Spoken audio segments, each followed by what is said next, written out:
changing moderators on YouTube. Okay, peace, y'all. Can you close that? I feel like most of the moderators you can buy on YouTube are mostly just bots. I didn't know you could buy moderators. That's interesting. They aren't that good. They aren't that good? Oh, what's the point? Because profit. Huh. Well, have you guys enjoyed the year of 9? 9 was all about bringing things to a sense of wholeness and completion and being in our sacral chakra. And we were about 9, which is Sagittarius, Jupiter energy. We were in our space of expansion and abundance and joy and optimism and philanthropy and indulging in our sensual self, our 5 senses. In my realm, there's only one sense, and that sense is touch. And we experience touch differently on different parts of our bodies. Like if you experience touch on your tongue is taste, touching your eyes is sight, touching your ears is hear, touching your nose is scent, touching your fingers is touch. You know what I'm saying? But 9 was all about completion and wholeness. 9 was about giving birth to the things that we wish to see in our space. We've seen a lot of people who have been playing the long game give birth to the things that they desired in their space, you know? So, you know, in this space and time, you know, ask yourself, what did I give birth to this year? What did I push through my celestial womb? You know what I'm saying? What did I bring into full completion, wholeness, you know? 9 deals with Cancer energy. We get into the emotion energy here. We also get into what is it? Yasad. I don't know why the word went cousin. We get into our Yasad on the 9th as well. So it's about dealing with the celestial womb. Reproductive health was very important this year. A lot of people going into a space of abstinence, celibacy, you know, being more intentional with their sacral chakra, being more aware of their sacral chakra and a different energy that was pulling into their space. The 9 was a great time. We had a fun time in the 9s. Now, if you paid attention to the mathematics on the 9s, you know, every month was, you know, whatever you put into 9, you're going to get right back. So, of course, during the month of 1, you put the 9 into it. It brought us into knowledge in our cipher, but ultimately brought us back to the ones of knowledge. You put the 2 into the 1. You put the 2 into the 9. It brought us to mastery, but all in all, it brought us right back to the 2 of wisdom. Put the 3 into the 9. It brought us to knowledge and wisdom, which brought us a sense of understanding, and so on and so forth and so forth. So everything you put into the 9s, you got right back. If you guys paid attention to the mathematics, paid attention to the patterns of the 9s, right? 9 also was brought to us by 2025, wisdom in our cipher and wisdom in our power. So 2 is wisdom. This is the exercise of our knowledge, okay? This is the application of our knowledge, the application of our ketters. You know, this is when we get into Chokma. 2 also deals with Maya energy of balance, fairness, justice, and truth, right? Harmony. So we have that in our space, but we also have that in our power on the 5. 5 is Jabora, Jadula, Herakuhuti, the celestial enforcer, enforcing our internal law in our space. So not only do we have wisdom in our space, but we also have wisdom in our sense of celestial enforcement. You know, I got into this real heavy around this time last year. What are your internal laws? Because the year of 8 was about 2024, finding balance, harmony, and truth in your Maya. 4 was Chesed Maya energy. So when we got into the 2025, it was about finding that justice, that truth, that fairness, and how you enforce that Maya you created on the year of 8, right? Where everything was undergoing transformations. It was very dramatic. Pluto entered Aquarius. It was crazy here. Everybody was losing their mind. You know, now we're in that space of creating bringing things into fruition, into wholeness and things of that nature by enforcing that internal law in our space. And I'm so proud of you guys for enforcing the things that you guys wanted in your space. That's, you know, it's a big deal, and not too many people do it. We had 3 Mercury retrogrades this year. The latest one ended on November, ended on November 29th. We had 1 Venus retrograde this year. We had 2 Jupiter retrogrades this year. We had 1 Saturn retrograde. You know, we usually just get like 1. We had Uranus was in retrograde. We started the year with Uranus in retrograde into up until January 30th. And we have Uranus in retrograde now, and that retrograde will end on February 4th, 2026. And Neptune retrograde ended. That began in July and ended on December 10th. Hello, Augustin. How you doing, love? Then we have Pluto retrograde up until October 14th. Chiron is in retrograde all the way up until January 2nd, just to get you guys a little, Chiron is still in retrograde over there in Aries energy. We actually ended at a 22-degree Aries. So it's at that space of master architect over there with that. And so those are the different, move. My dog would be getting beside himself.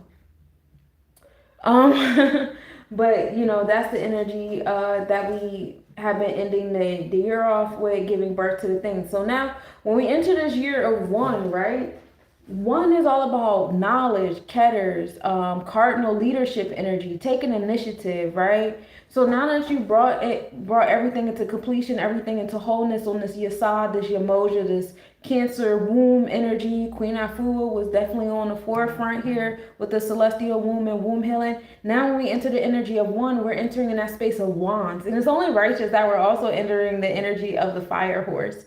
So it's all about taking action, being in that fiery spirit, not being afraid to be the first person to do something, and also do it alone. You know what I'm saying? Be that enforcer energy. Aries deals with the solar plexus chakra. This is enforcing what you desire in your space, like for real this time. Some of you guys have already entered your personal year one. Like me, I entered my personal year one on my birthday. So, some of you guys have entered in different personal years or whatever. How do you calculate your personal year? I'm glad you asked. So the last birthday that you had most likely was in the year of 9, right? Unless you were born on December 30th or 29th or 31st and you haven't had a birthday yet. Then your last birthday was in the year of 8. But if your birthday was last in the year of 9, what you're going to do is you're going to add your birth month, your birth day, and then you're going to add that 9, that year of 9. And that's going to let you know what your personal year is that you're in now until your next birthday.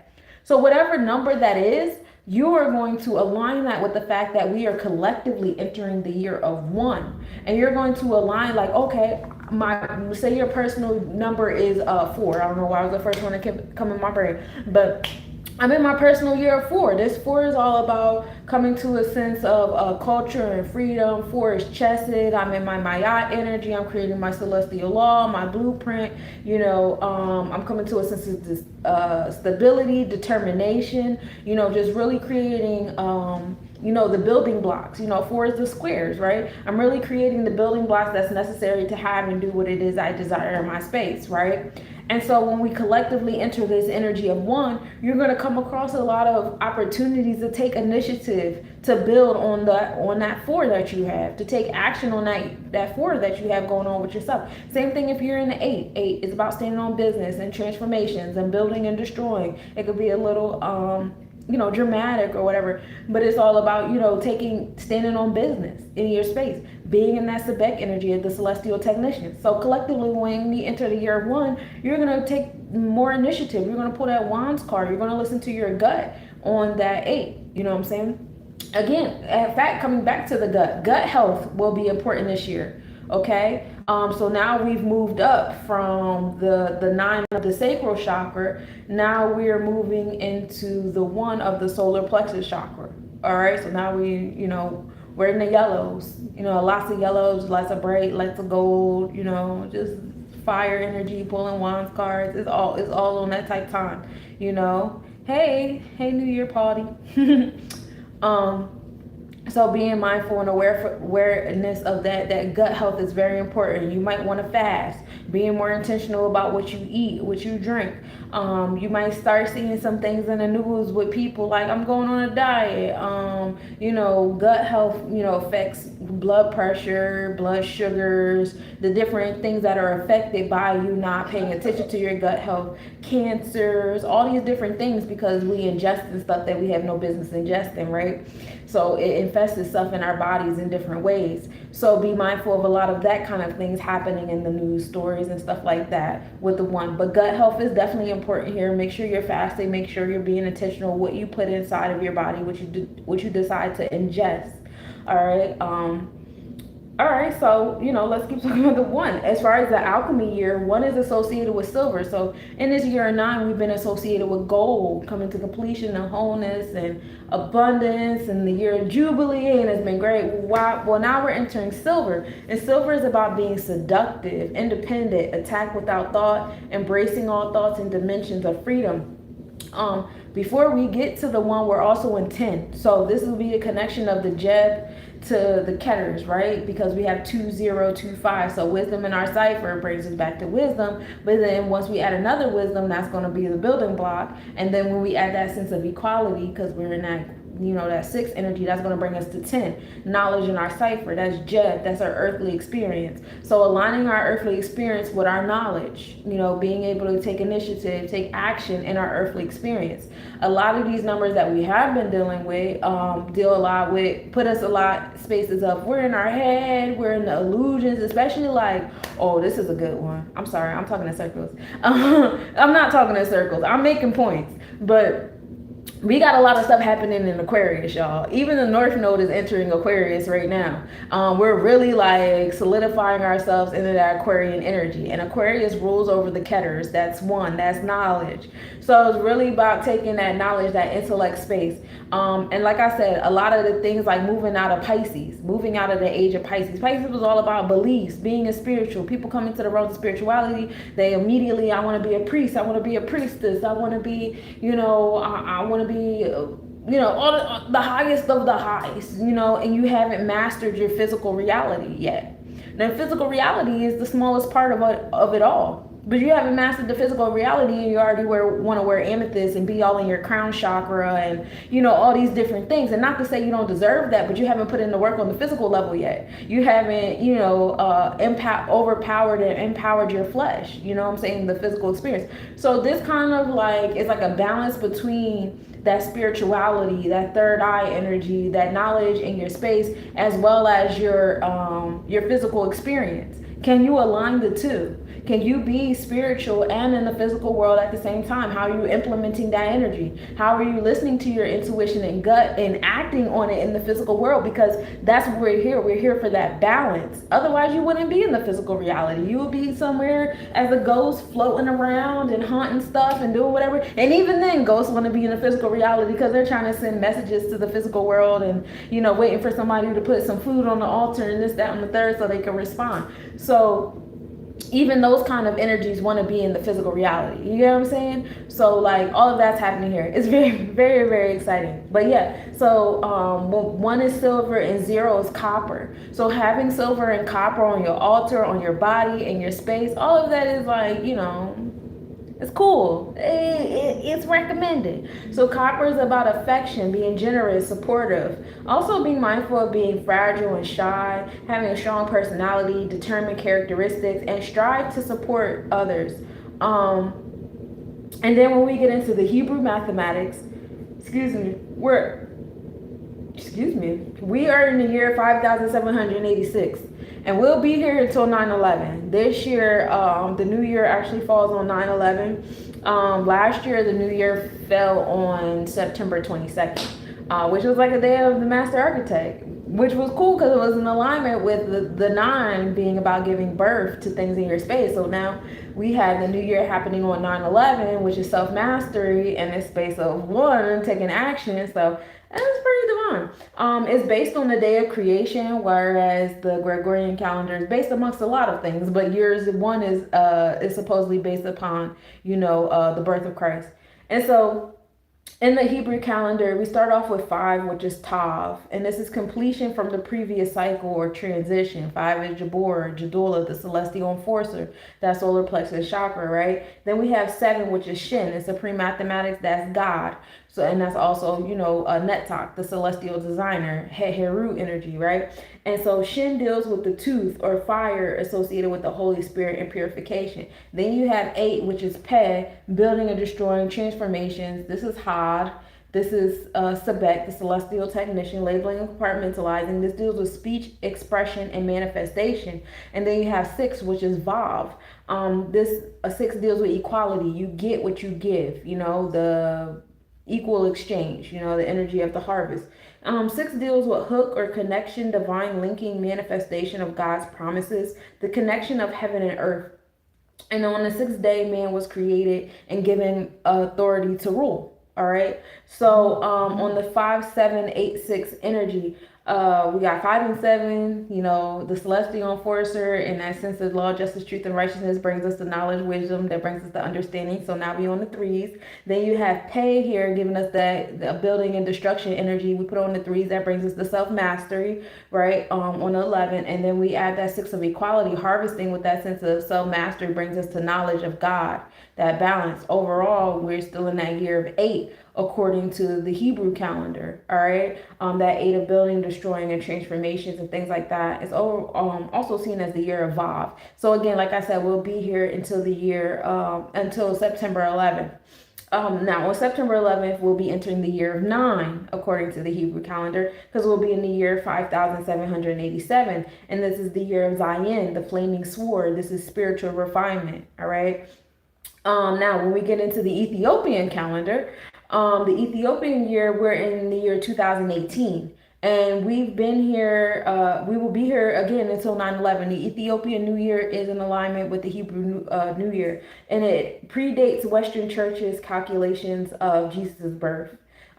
Essentially to just have a different date of when Jesus was born. And so it brings us to the year 2018. So in this space, we're actually currently in the year of mastery, self-mastery at that, because you have wisdom in your cipher, and then you have knowledge in the building and destroying. Wisdom in our cipher brings us, that knowledge, and wisdom brings us understanding, and that understanding with the transformations brings us self-mastery. So according to the Ethiopian calendar, Ethiopia is in alignment with Kush, the Kushites. We are in that space of self-mastery, and come September 11th, we'll be in that year of 3, a sense of understanding, creation, expression, and emotion, if that is the calendar of your choice. Now, when we get into the Kemetic year, the Kemetic calendar actually started in the year 4241 BCE. And this is the mathematics that you add to the Gregorian calendar. So wherever the Gregorian calendar is, you will add 4241. And this is the number of years since the start of the Egyptian calendar. All right. And so according to them, we're in the year 6267. So we're heavy on that sense of equality. We got equality, and we got the law, justice, truth, and righteousness, the wisdom of the equality, which brings us building and destroying transformation. 6 + 2 = 8. Then we put the transformations into equality again, because you get what you give. High highs make low lows. And so when you do that, that brings us to knowledge of our culture, which brings us a sense of power, because that 1 and 4 come together to make 5. And then we add that to God energy on the 7, and Netzach, the celestial designer, and that brings us to knowledge, wisdom. Overall, in the Kemetic year, we're in the year of 3, which is a sense of understanding, creation, expression, and emotion. All right. The new year is marked by the Nile flooding and the rise of Sirius star, which again is around 9/11. So already through the Hebrew calendar, the Ethiopian calendar, and the Kemetic calendar, we are still utilizing 9/11 as the official new year. And that is during the season of Aket, when we're in flooding. Now, the Coptic calendar starts at the year of the Christian martyrs. And this is what I was talking about yesterday when we were reading the Moorish Empire. For those who have been following me on TikTok, Meet Me, and Facebook, we've been reading the Moorish Empire, and we actually got to the chapter where we communicated on the martyrs. And so that's when the Coptic calendar starts, and that's around 284 AD. And so according to them, we're in the year 1742. We have that knowledge of God happening there that brings us transformations. And then we put that sense of culture there with the transformations, which brings us to knowledge and wisdom, ultimately understanding. And when we put the understanding to that sense of wisdom, it brings us to power. So according to the Coptic calendar, we are in the energy of power. That's also where they get the energy of the Jubilee, being that Jubilee, enforcing the celestial law that they have for themselves, and all that fun stuff there. So, people that follow the Coptic calendar, the Coptic, a religious standpoint and stuff like that, they are engaging in that celestial enforcement energy. You know what I'm saying? So you'll see a lot of their rituals and, you know, the things that they're doing on television, showing them enforcing their laws. The Hindu calendar is 354 days a year. 1 month they have an extra month every 3 years. And that extra month is called an Aidik. One nakshatra equals 1 day, and that's when the moon moves 13 degrees in a day. That's like a nakshatra. But like sometimes it's in between, you know, constellation to constellation, but 13 degrees in a day. The Vikram calendar started after King Vikram of Ujjain began, and that was around 57 to 56 BCE. Um, and then there's like two different ways that in the Hindu calendar, in the South and East India, they use the Amanta calendar, and this is from new moon to new moon. This is what I use. I use the new moon to new moon calendar. And then in the north and northwest of India, they use the Parinimata calendar, which goes from full moon to full moon. And you could use that one as well. I can see why people use the full moon to full moon. But according to the Hindu calendar, we're actually in the year 2082 because their calendar started in 57 BC. So in the year 2082, we got, you know, wisdom in our cipher. Transformations that happen during the wisdom brings us the knowledge in our cipher, overall knowledge, and that knowledge and wisdom brings us the understanding. So according to the Hindu calendar, we're in the year of 3, and their new year is actually Aries season. So on March 19th is when, according to the Hindu calendar, we enter the year 2083. So they're like in the future. It seems like a lot of people are in the future. We're in our own time zones, y'all. That's the beauty of the calendar. So that's that there for the mathematics, for the different cultures and stuff like that. So let's get into the astrological makeups during the month. So we know that we're in the year of 1. We're in the year of taking action. So whatever we do in each month, we're adding a 1 to it, right? So it's always going to be one more. It's always going to be one more because we're adding to it, because we're taking action, because we're in that wands energy, right? Yeah. All right, so y'all can pull out y'all calendars. Y'all can pull out y'all you know, whatever it is y'all want to pull out. If y'all ain't already take out y'all notebooks, which I don't know why you wouldn't at this point. I done gave y'all the calendars and how to count the calendars. But so in January, well, how far did I go in that? I didn't go too far, so I'm not even going to stress over that. Oh, so say in January, on the full moon, we have our first super moon of the year. I believe we get like 3 super moons in 2026, so that's fun. But this is the first super moon. It is going to be 9 degrees Cancer energy, in the 7th house, 8th lunar mansion. All right. So this is the full moon energy we'll be getting in the 8th lunar mansion. 131 is a day of 5, so this will definitely be the energy of enforcement on this full moon, and that's pretty fun. We love it here, right? From January 3rd to the 4th, we have the quad meteor shower. They move about 40 an hour. We won't really be able to see them too much because we're going to have a full moon around that time, but you can always go outside and ground yourself in that meteor shower.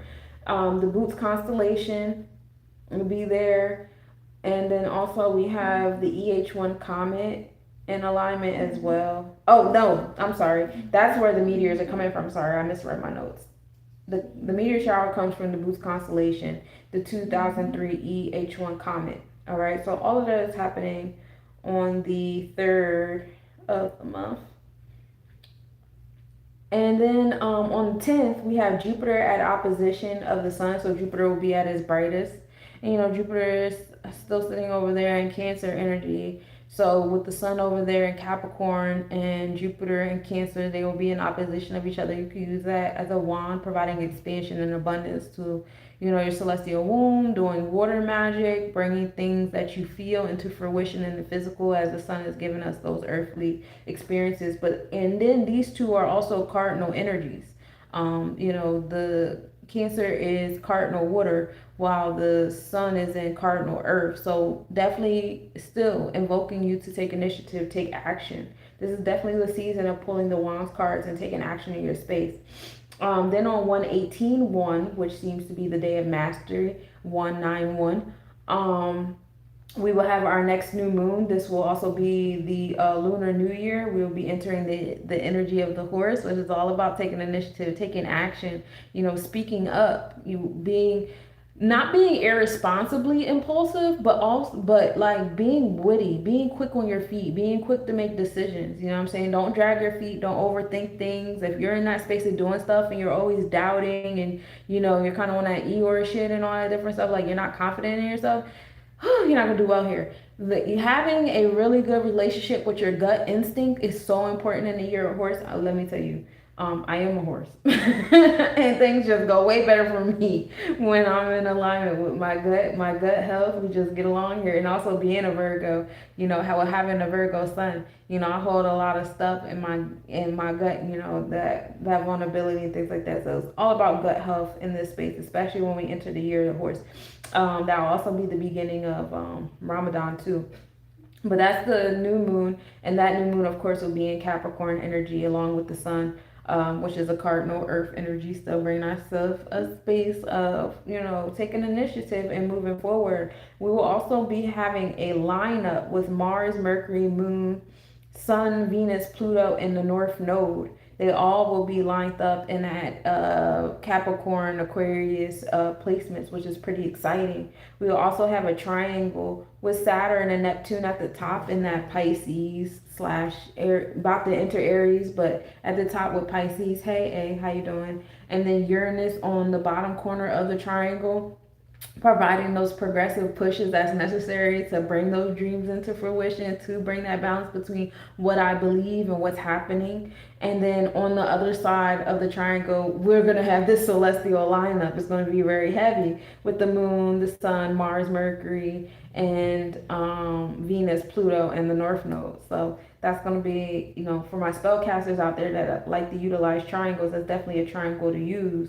We'll also have Jupiter being in opposition of Mars, as Jupiter will be at a 19 degrees in Cancer, excuse me, and then Mars will be at 18 degrees in Capricorn. So that opposition between taking action on some long-term goals you guys have been planning, especially in the year 9. You guys got some long-term goals. It's time to take at least the first step. If you haven't already started taking steps, then go ahead and move forward to the next step in those goals that you have going on. Jupiter is definitely good for business as well, because it's all about expansion, abundance, growth, infinite energy, being very confident, in yourself, having joy in what it is that you're doing. If you notice the energy of the people that are very successful, they are very much tapped into their sacral chakra. They don't play about that Jupiter stuff. So, definitely start taking that best step forward in your confidence. All right. Then on the 3rd, coming back to the 3rd, we also have the moon and Jupiter in conjunction. They'll be in Cancer in the 7th house. Fortune will also be over there. So you have the moon, our home and family, our sense of safe space, being in alignment with that expansion and abundance. And it'll be in the 7th house. So like, when I think of 7th house, I always think of like bonds and contracts and marriages and, signing new house, new business ventures. Marriage is definitely a big thing here. Also, I was all out of order with this, but let's come back. On 111, which is a very interesting day, Mercury would be entering Capricorn zodiac. Mercury deals with your health, wellness, daily routine, how you think things are, your habits, how you are of service, what you are planning to do on like a smaller scale, you know what I'm saying? Like on a Monday through Sunday type situation where Jupiter is like everything all at once, like 8 years from now. But Mercury's entering that Cap zodiac, so now we are really in that mind space of, it's time to bring it to action. Slow and steady, don't bite off more you can chew, but realize that it's time to start chewing on some things in your regular routine, and how you harvest what it is you want, especially being in the year of 6. 6 is equality. What you put in is what you're going to get out, right? On the 20th of January, we have the sun entering the Aquarius zodiac. All right, so we have our experiences now going into the thought process of, being revolutionary, being unique, a sense of freedom, paying attention to the titles in our society and stuff. But, even in our space of being revolutionary and unique, we're still being, united. We're still coming into that space of solidarity, if you will. And then Mercury will also be entering the Aquarius zodiac in alignment with the sun, which will be very interesting. We like it here. All right, because we'll have our daily routine also sitting there in our sun energy. So again, more energy and alignment for y'all to start making moves. Make moves. Do the things. No more planning. No more sitting in a circle, lighting candles and asking the ancestors, asking the deities, asking every. No, no, no. Go do some shit. Go outside and go do it. Take a risk. Learn how to fail. Learn how to fuck up. Learn how to be okay with it. Learn how to apologize instead of asking for permission. You know what I'm saying? Go outside. Get the fuck out of your room. Like, go do it. Go do it. It's okay to go do it. All right. And when I speak to y'all, I'm definitely speaking to myself. All right. On the 17th, now we're in the 181 on this day. Now we're in that space of, that's actually a day of one, right? Venus will be entering the Aquarius zodiac. Again, motivating, knowledge, intellect. The ketters are not only in your experience, the ketters are also in your throat chakra. Now they're on your heart chakra. What you value and what you prioritize will be very much into that revolutionary energy. Mars enters the Aquarius zodiac on the 23rd of the month. That's 151. So that would be a day of 7 on that day. So now we're in the space of God, law, justice, truth, and righteousness. With 7 dealing with the Libra scales, right? Well, now we have our solar plexus chakra ready to embark on the energy of being, revolutionary. Then on January 26th, now we're in the space of, that's also a day of 1, because 2 6 is 8. Right, finding that balance, that harmony, that truth on your sense of equality brings you to building and destroying, and then you put it into the month of 1, which is giving birth to things, and then we put it into another 1, which brings you to 10, which brings you back to 1. So on another day of 1, we have Neptune entering the Aries zodiac on that day. In this space, it's going to be very important to take action. Take action on those spiritual contracts. You guys have been putting in the work, all right? Y'all have been putting in the work. I study a lot, and I'm also very intuitive, Mark. You guys have been putting in the work, putting in the action of lighting candles, doing all the seances, the rituals, the routines, having the altars and all that stuff. So now it's actually time to put into action. You know what I'm saying? Put into action those spiritual contracts. Put into action your spiritual gifts. Put into action, your intuition. Put into action. Now it's time to align. It always was a lot time to align. The Saturn was really trying to give y'all what y'all needed. A lot of people don't like Saturn. A lot of y'all was running away from Saturn. Ooh, Saturn is the demon. Saturn is the devil. We don't like Saturnalia. We don't like people that celebrate Saturn. Eee. Like, Saturn really is the goat. You know what I'm saying? Saturn is also the scapegoat. You know what I'm saying? But in that space, Saturn was really trying to help y'all, like, try to, bring some sense of grounding to your dreams, some sense of grounding to your spiritual self and your rituals and stuff like that. We can bring that into the physical world. You know what I'm saying? It doesn't just have to be in your head. It doesn't just have to be in your dreams. It doesn't have to just be in this non-physical auric body. We have to astral project to it. You can have it here right now on Earth. You have to just take action and just believe in yourself. You know what I'm saying? So that's that there, Neptune entering to Aries. So in this space, you can ask yourself questions of, like, what are some beliefs that I need to let go of so that I can take action on my dreams, that's so that I can take action on my spiritual contracts, stuff like that. Then we kind of rewind back a little bit. So on January 14th, now we're on 151. This is a day of 7, a day of balance, right? The sun enters the Capricorn constellation, right? So now we have the sun. The sun won't be in Aquarius zodiac yet. So we have a couple days where, like, from the 14th to the 19th, we'll have the sun being in Capricorn on the tropical and on the Vedic chart, right? So this is giving us our experiences of slow and steady, that cardinal earth energy, taking initiative, really bringing things into our space. You know, Capricorn gives us the challenges that we need, that gives us the strength that we deserve to have the resources that's required for what it is that we're trying to do. And this is the root chakra experience, you know what I'm saying? It's inevitable. It's, you know, Bina is on the threes. Capricorn Saturn energy rules the three energy. On the 4th, we have Mercury entering the Sagittarius constellation. Then on the 24th, Mercury enters the Capricorn constellation. And then on the 28th, Venus enters the Pisces constellation. So we have a lot of planetary transits. It seems like Mercury transits through 2 zodiacs and 2 constellations during the month of January. So for those of you guys that work on your daily routine and your habits, you'll feel a shift towards the end of the month to move even further. All right, eventually being in that Aquarius Capricorn alignment. What's the mnemonic and what's not though? That's a, you know, that depends on the person that's telling the story. And then, like I said, Venus will be entering that Pisces constellation about 10 days after it enters Aquarius zodiac. Mars enters Gemini constellation on the 21st. So now we have that 131. That's the day of 5. 5 is cool. 5 is the celestial enforcer, enforcing what we desire in our space, right? So Mars is that solar plexus chakra, giving us those Gemini experiences. And we love it there because my Mars is in Gemini, y'all.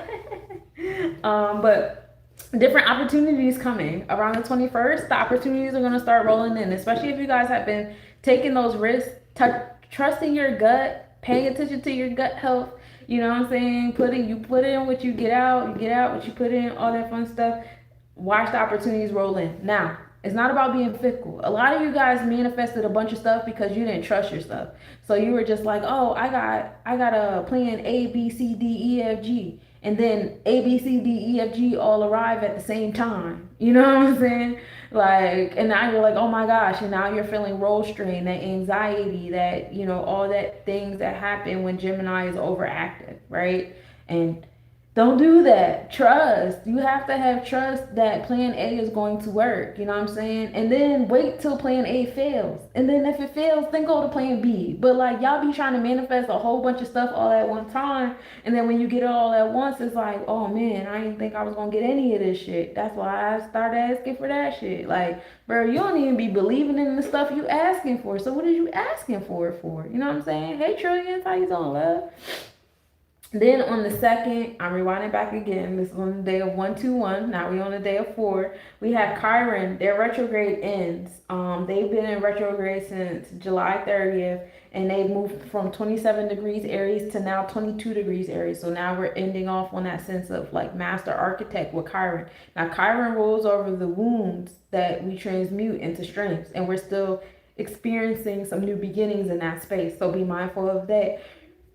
You know, in this space, you're facing a lot of wounds too. You know, you have to face a lot of wounds. You're starting to be confident and courageous in the wounds that you've been experiencing and stuff in your space with this. So strengthen yourself, strengthen your solar plexus chakra. A lot of times you guys have been like really ignoring your intuition, really ignoring your gut, and that created a lot of wounds. You know what I'm saying? It created a disconnect between yourself. So you have to learn how to forgive yourself. Forgive yourself, forgive your gut, because maybe one time you thought you were listening to your gut. Maybe one time your gut steered you wrong and you failed. And now you're still like beating your own ass about it. And it's just like, bro, it's okay to be wrong sometimes. It's okay to fuck up sometimes. Like, it's not that deep. That's the whole point of the process. That's the whole point of the situation. You know, that's what you're supposed to be doing. You know what I'm saying? You have to learn how to take risks. You have to learn how to fall and fail. Like, and it's crazy because it's just like, I was just listening to a lecture about this too. Like, you know, people that are very successful know how to fail, and they failed way more times than they succeeded. However, they weren't afraid of failing. That's the difference between someone who's not successful and someone who's very successful. You know, I've listened to many successful people, and I've heard them talk about, oh, I had to file bankruptcy. You know, I've had $0 in my account just as much as I had, you know, 5 million, 6 million. Like, they have a balance in their life, but they don't focus on the fails and the fuck ups. It's just like, oh, all right, let's file for chapter 11. Like, let me pick myself up. Let me do this. And they move on. It's the people that don't know how to fail that'll keep reminded, like, and I see that on social media a lot, like the idolization of people y'all don't know is ridiculous. But I notice, like, I pay attention to human behavior. You know what I'm saying? I understand some of them are robot accounts, but I like to pay attention to human behavior because I like to see, like, what are y'all doing as a collective? You know what I'm saying? And I see in the comments, like, y'all don't even know how to let people move on from their failures because y'all don't know how to move on from your own failures. Y'all beat yourselves up. Y'all prevent yourselves from doing stuff, and y'all think that that's strength. That's not strength. That's very weak. That's very weak. That you protect yourself so much that you don't allow yourself to fall. And then when other people fall and they fall publicly and they get up and they dust their shoulders off publicly, it's this behavior, this mindset of, I gotta constantly remind you of that time that you failed. I gotta constantly remind you that time. It could have been like 15, 20 years ago that person fucked up. Y'all do not let that shit go. Y'all create a bunch of videos and blogs of, remember that time 25 years ago this person fucked up? And look at them trying to be great again. Never forget this person fucked up. Like, how sick is that? How sick is that? And that's the mindset of someone who will never be successful. I ain't gonna hold you. That's the mindset of somebody who's always gonna be safe, medium, just enough, you know? And we gotta get out of that. This year of one hopefully pulls y'all out of that. And for some of y'all gonna lose y'all fucking minds because you're going to mess up. That's a part of the game. Horses fall. Fire gets out of hand sometimes. Fire gotta come back and be like, oh, I'm sorry, let's make it rain. Like, I ain't even mean to do all of that. Like, that's a part of it. Yes, scarcity mindset is a treacherous beast. This universe is abundant. You can't even fathom how infinitely abundant this world is. You can't even fathom how infinitely abundant you are. Your frequency is, your fucking existence is infinitely abundant, but you're so accustomed to putting yourself in boxes and labels and names and checking off boxes and calling yourself this and that and trying to stay within those boxes so that you can be like socially accepted. And that's all Pisces shit. That's literally all Pisces shit. Learning what school you belong to, what class you belong to. That's all being a part of the school of fishes. You be in that school of fishes and you have that herd immunity mindset. I gotta stay here with these people, so I have to check off these boxes. I gotta look like me for survival, When we come into the age of Aquarius, that shit don't matter no more. You gotta be revolutionary. You gotta be this fire. You gotta take action. You gotta be confident. Control is not about controlling the elements outside of you. It's about controlling the elements within. And when you come to that realm, you'll realize how infinite you are. There's a lot of shit you can control here when you're just controlling yourself. More than you can fucking fathom. But you gotta be willing to do the work. Vibe Station, what's up with you? Hello, Dark Horse. Peace, y'all. All right, so that's what we have there. And make Chiron help you guys with y'all wounds so y'all learn how to take action and y'all not be afraid of the infinite abundance you have. So now we're going to get into February. So we're in a month of 2 in the year of 1. So this is all going to be about the 3s. Now we're in that space of understanding in the 2s and 1s, all right? So whatever mathematics on the date, y'all add it to a 3. You know what I'm saying? Now on 2-1, we have the full moon. This is a snow moon, a hunger moon. This will not be a super moon, y'all, and it'll be at 3:11 p.m. EST. It'll be in Leo in the 2nd house, and Leo is all about confidence, courageousness, creativity. You know what I'm saying? We in the inner child with the energy. More reasons to pull. It'll be in opposition of that Aquarius sun over there in the 8th house, providing transformations to our revolutionary self, empowering transformations and revelations. So the moon be in opposition over there in Leo. So utilize that moon to help you guys, pull yourselves into this space of abundance, pull yourself into this space of confidence. Now over there in the Aquarian lineup, we will have Pluto, the Sun, Mercury, Mars, Venus, and then the moon in opposition. All right. So we have a nice Aquarian lineup. Hey, Archie. And then we will have a new moon on February 17th. That's going to be 281. That's a day of mastery. We're going to have this new moon. That'll be the end of Ramadan at 7:05 EST. Then on On February 2nd, we have Lilith entering the Libra constellation.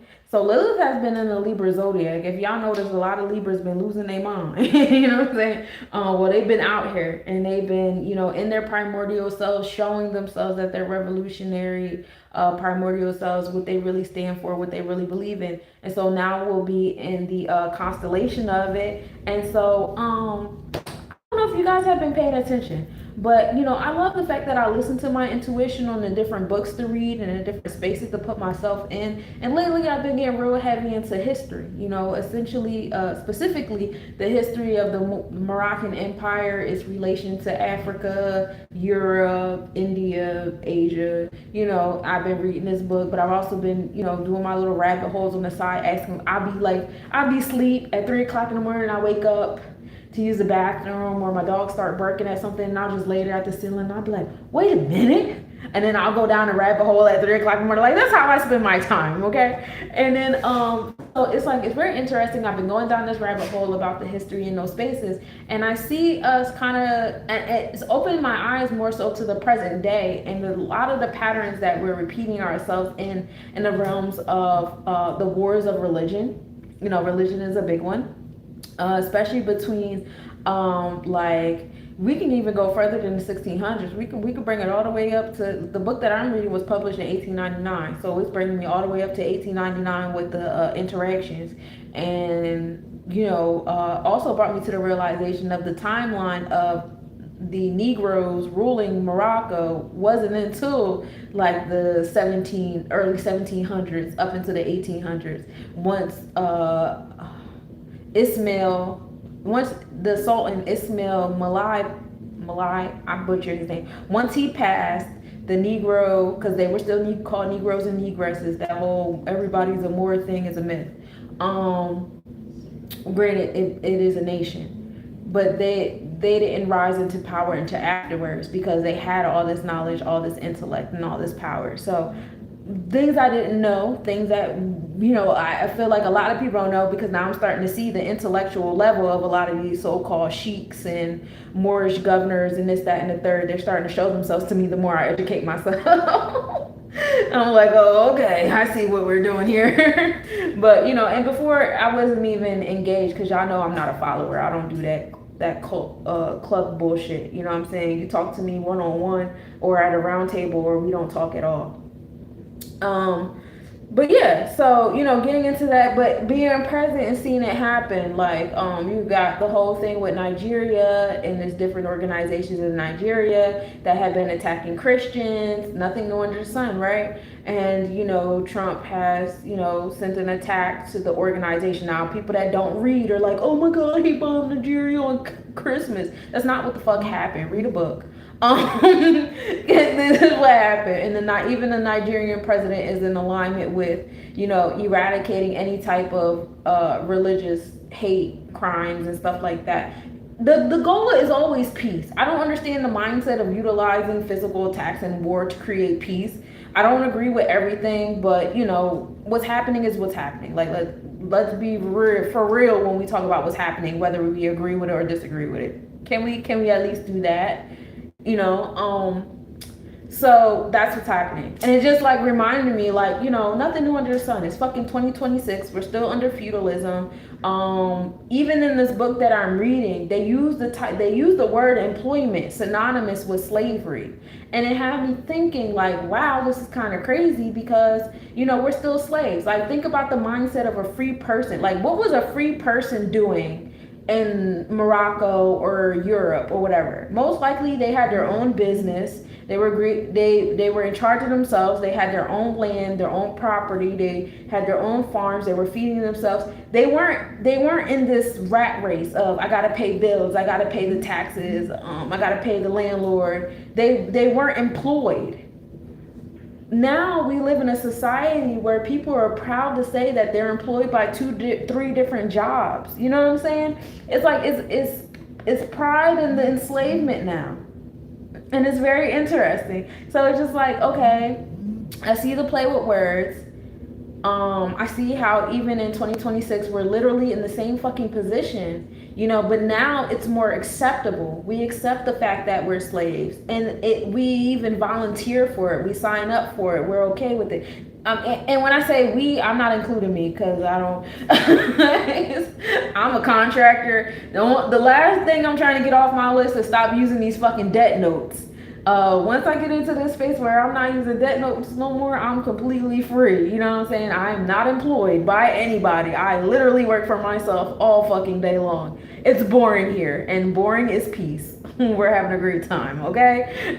We're gonna keep it going. This is a reality I've created for myself because once I became aware of the enslavement and how deep it goes, it's deeper than saying, okay, now slavery is just people who decide to break the law and they're prisoners, and now as a prisoner you have to be a slave. No, because now you could just fill out the W-2 form and all that stuff like that, and you're declaring yourself a slave. You're being employed by Verizon or Comcast or PSE&G or whoever the fuck. You're still employed. You're still in this space of enslavement. Consumerism is the perfection of slavery. It is because now that you can go to Walmart and go buy a TV and a couch, and you can go on Temu, or you can scroll on the internet all day, now you feel like a free person, but you're not free. You're a slave. You're like, it has not changed at all. People think, oh, we had a war, and then a war, we won the war, and then no, it's literally absolutely nothing the fuck new under the sun. Just like, and it was never about race. It's about capitalism. And so they disguise this racial shit, but it's literally no different than it was once upon a time. You had all these different cultures of people, and we can go back to the book that I'm reading. I be reading online with y'all, not every day because I took a few days off, but I literally sit online and read the books with y'all, so y'all can't say I be pulling shit out my ass. I read the books with y'all. I read the intellectual journals with y'all. You know what I'm saying? I'm showing y'all the pictures. Yeah, I can show y'all the words. I can send you the fucking PDF. You know what I'm saying? Like, we can do these things. I'm not making this shit up. You know what I'm saying? This not me, oh, I was just twisting my crystals today and I came up to this conclusion. Now, this is confirmation. This is confirmation to what my intuition was saying. But I'm not pulling this shit out my ass. These are books that were published back in the 1700s, the 1800s. These are journals, you know what I'm saying? And this is the exact, jargon they were using, the information they were providing. So in this space that we're entering, this level of awareness, we're coming into this year one, this year of Catters of taking action. We're coming into this space. We have all these Aquarian lineups. It's time to be revolutionary. It's time to, do something different. We can't keep sitting in this space of Pisces of being told what to believe and just go with the flow and da-da-da. A lot of those schools of thoughts that you guys had was false. You know what I'm saying? A lot of the schools of thought that y'all had that convinced y'all, oh, we behave like this. I subscribe to this race. I prescribe to this nation. I prescribe to this. Like, it was false. It was false to get you to subscribe to those behaviors, to those attributes of, oh, I belong to this community, so I'm employed here and I do this, that, there, and da-da-da, and this is and if anything, because once upon a time, having a federal job was a good job, wasn't it? That was one of the best jobs to have. Obviously it's not, because you could be working for free for a whole month and be sleeping in a fucking parking lot, not able to wash your ass. So how good is that job? You know what I'm saying? So you have all of that going on there. I don't know how we got here, but we got here. So let's go on up out of here. Oh, because we had all them lineups in Aquarius. It's time to be revolutionary. It's time to take action. You know what I'm saying? Pluto's over there getting the transformations as well. Very exciting, very exciting. And then we also starting to have the North Node sit over there in Aquarius as well. So as a collective, we're spiritually moving into that revolutionary energy, y'all. Oh yeah, Lilith and Libra, that primordial energy in the justice system. That's how we got here. Okay, so on February 17th, now we got 281. Again, another day of mastery. Ooh, 11 on these 11s. We are going to have the annular solar eclipse. It'll be visible from Antarctica and the Indian Ocean. However, you guys can go outside and ground yourself and feel it. You know what I'm saying? We love solar eclipses. It's fun there. That'll be in alignment with that new moon energy, with everybody all lined up in Aquarius. So there'll be an Aquarius solar eclipse. Ashe. On 2/19/1. So now we are in 1, 2, 3 onto the 4. We're on a day of 4 here. This is when Mercury will be at its greatest eastern elongation on its cycle. On 215-1, that's 261, on a day of 9, Saturn and Neptune will be in conjunction over there in Aries energy, and we love it here. Thank you, Hurst. Thank you for stopping by. On 219-1, we have Mercury at dichotomy, which means it'll be at like a half phase. On 226-1, that'll be another day of mastery, 821. Venus and Mercury will be in conjunction. So now we have the alignment of our throat chakra and our third eye chakra happening there. What we do on a daily basis, our daily routine, and what we have in our, heart, what we value, what we prioritize, that balance between how we feel and what we have. And how we're implementing that and how we're being of service in that realm too. Also harvesting those things, especially on a day of mastery. That's pretty fire. We love it here. The moon and Jupiter will also be in conjunction that day too. So we have that expansion and abundance happening to our home and family, that celestial womb energy. On 291, that'll be a day of 3, right? We'll have the sun entering Pisces zodiac. Our mindset on our experiences will be in that space of what we believe, the illusions, our sense of detachment, that Olukun energy. All right, so we'll come into some spaces there, experiencing our Maya, things of that nature. On 261, which is a day of 9, Mercury will enter the Pisces zodiac as well. Well, actually, Mercury enters first, and then the sun enters. Venus enters Pisces on February 1st. That'll be a day of 4. And then Saturn enters Aries zodiac on 2/14/1. So what is that? 5/8. On the day of transformation, Saturn enters Aries zodiac. Oh gosh. But it'll still be in Pisces constellation. So the experience is Saturn is still providing, challenges to our belief system, our spirituality, Akashic records, your soul contracts, all that fun stuff, things of your lineage. But bringing new beginnings to your mindset. Everything starts with a thought. So that's very exciting. Mark your calendars. Oh yeah, that's Valentine's Day. Saturn entering Aries zodiac. That sounds interesting. Somebody's breaking up that day. February 12th on the 1, that's 3/5, that's 6. So on the day of 6, the space of equality, the sun will be entering Aquarius constellation. So, even though we'll have the sun, well, actually from the 12th to the 17th, the sun will be in Aquarius on the tropical and on the Vedic chart. So we'll have heavy on the revolutionary energy in our thought process as well as our events. All right. So, we like it there, And then on February 11th, Mercury enters the Aquarius constellation as well. So Mercury enters literally a day before, and then Saturn is there right after. On February 27th, Mercury enters the Pisces constellation. So once again, we have Mercury moving into 2 constellations in a month. And then the day before, okay.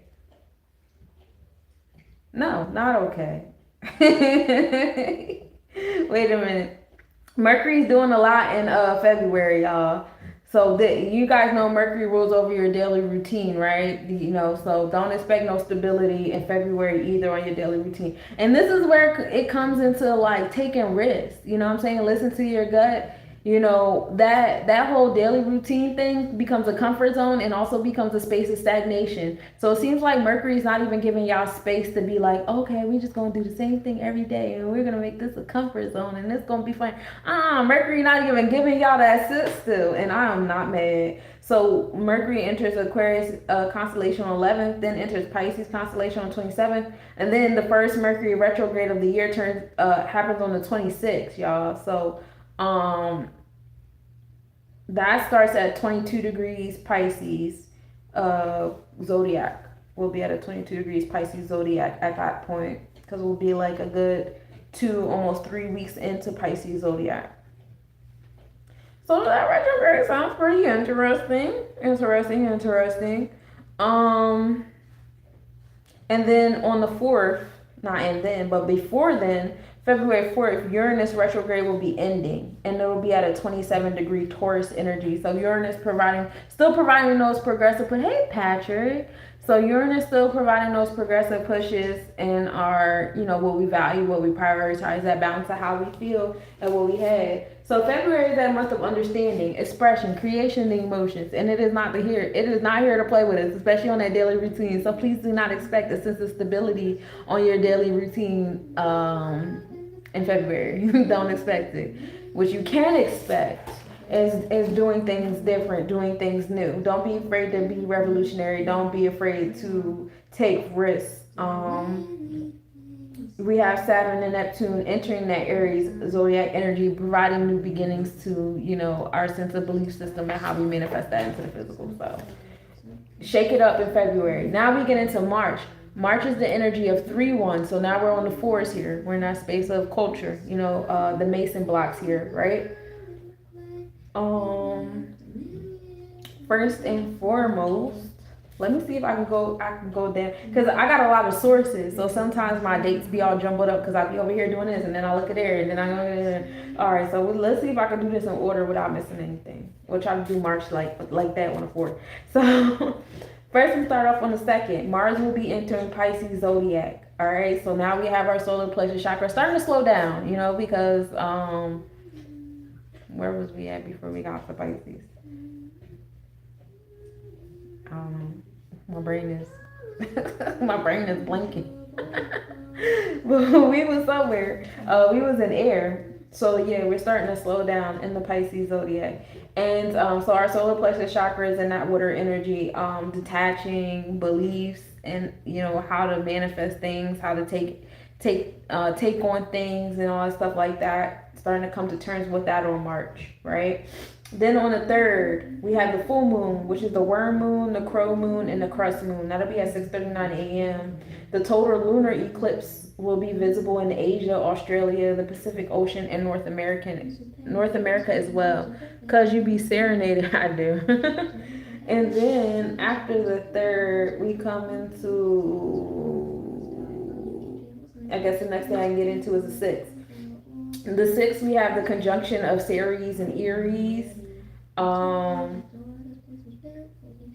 Let me look that up as far as where that will be at for you guys.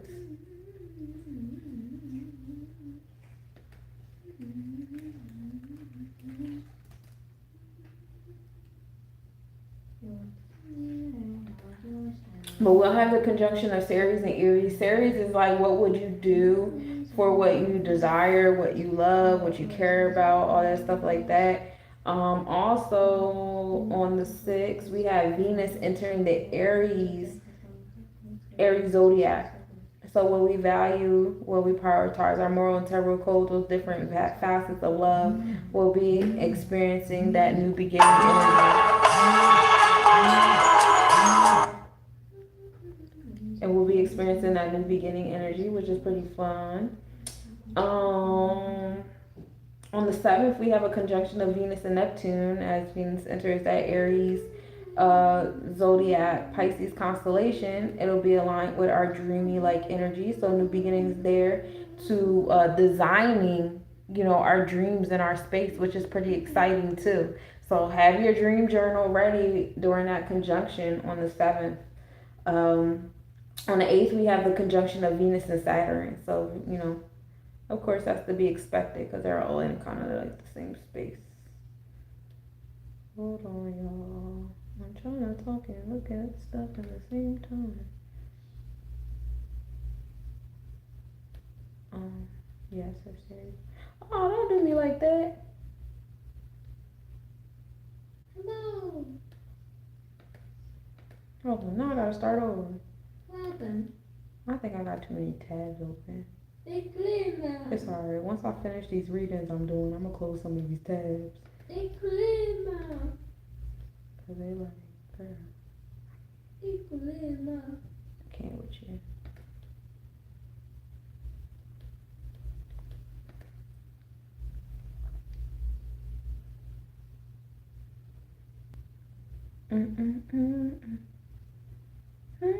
Oh yeah, they'll be in Aries still. So Ceres and Aries will be Ceres and Aries are both in Aries in the 5th house, that inner child energy. So new beginnings in that space there. Taking initiative, taking action and things of that nature. That's what I thought. I just needed to double check, that's all. What else we got? I don't think I can go in order anymore. On the 8th, we had a conjunction of Venus Saturn. I spoke on that.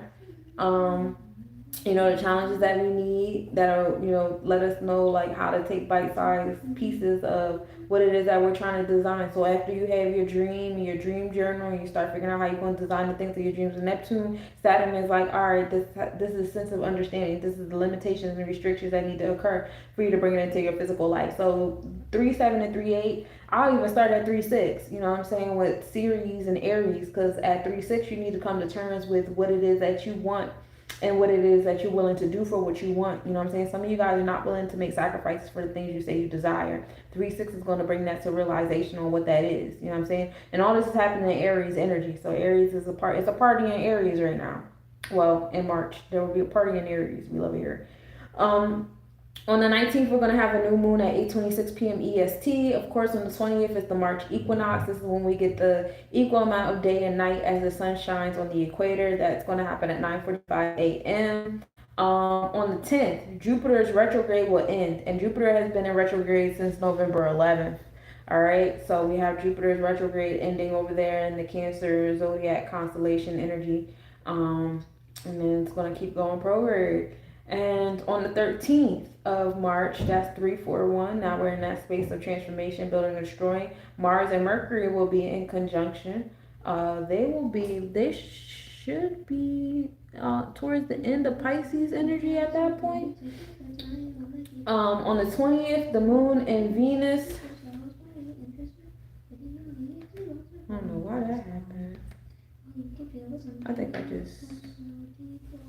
there's something on my phone. On my laptop now. On the 20th, when we have the equinox, we'll have the moon and Venus in conjunction as well. The moon deals with our sense of comfortability, home and family, our safe spaces, things of that nature. And Venus deals with the designer, so designing things in our home and family and stuff like that. Saturn will be at solar conjunction on the 25th, bringing those challenges to our reality. On the 29th, the moon and Regulus will be in conjunction. That's our star of riches and valor and royalty in our home and family spaces in that celestial womb. Also on the 20th, while moon and Venus is in conjunction and we're experiencing the equinox, the sun will be entering Aries zodiac. All right. So new beginnings to our experiences and our thought process. On the 30th of March, which would be 331, this is the day of 7. Venus will be entering the Taurus zodiac. So that's a divine alignment because 7 is ruled by Taurus. 7 is ruled by Venus, whether you deal with the Libra scale of the 7 or you're dealing with Netzach, which is Heru, the celestial designer. So 330 is definitely big on the Taurus day. Big Venusian day on that day. 319, Uranus will enter the Taurus constellation. Now, this is a big deal, y'all, because remember on 3/19/23, what happened, right? Y'all remember what happened on 3/19/23? On 3/19/23 is the day that Uranus entered the Taurus zodiac. And when Uranus entered the Taurus zodiac, by the end of March, we was in quarantine. People was getting PPP loans and unemployment. People were changing how we communicate with each other. That was the whole boom of this whole virtual reality. We about to make money on here, etc., etc. The virtual reality, these ones and zeros is ruled by the Ketters. That's Aquarius energy. This is another way of saying we are entering the energy of Aquarius because we do everything by the internet now. You know what I'm saying? And it seems like it's going to keep growing and growing despite what it's doing to the environment. People don't care about the environment. I don't know what to tell y'all. But yeah, so that's where we're at with it. Okay. Uranus entering Taurus constellation. Ain't no telling what that's going to do. Ain't no telling what that's going to do. Because Uranus entering Taurus zodiac was crazy. It was scary for a lot of y'all. A lot of people didn't know what to do with themselves. People were, buying toilet paper. I don't know why the fuck that was happening, but it was happening. You know what I'm saying? People didn't have nothing else to do. Ellen DeGeneres looked like she was losing her fucking mind. It was just a lot going on.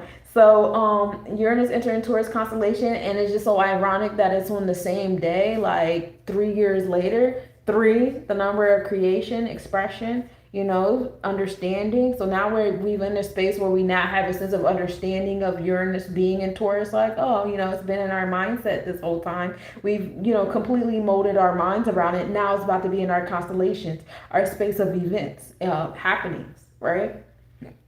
Very interesting. On Pi Day, 3.14. That'll be a day of, what is that, 5, 8, 9. That'll be a day of 9. The sun will be entering Pisces constellation. So entering that space, we'll start having more spiritual, spacey, watery, empathetic, sympathetic experiences. A lot of illusion is coming out to play on 3.14. So be mindful of that as well. On March 17th, that's 8, 3, 11. That's a day of understanding.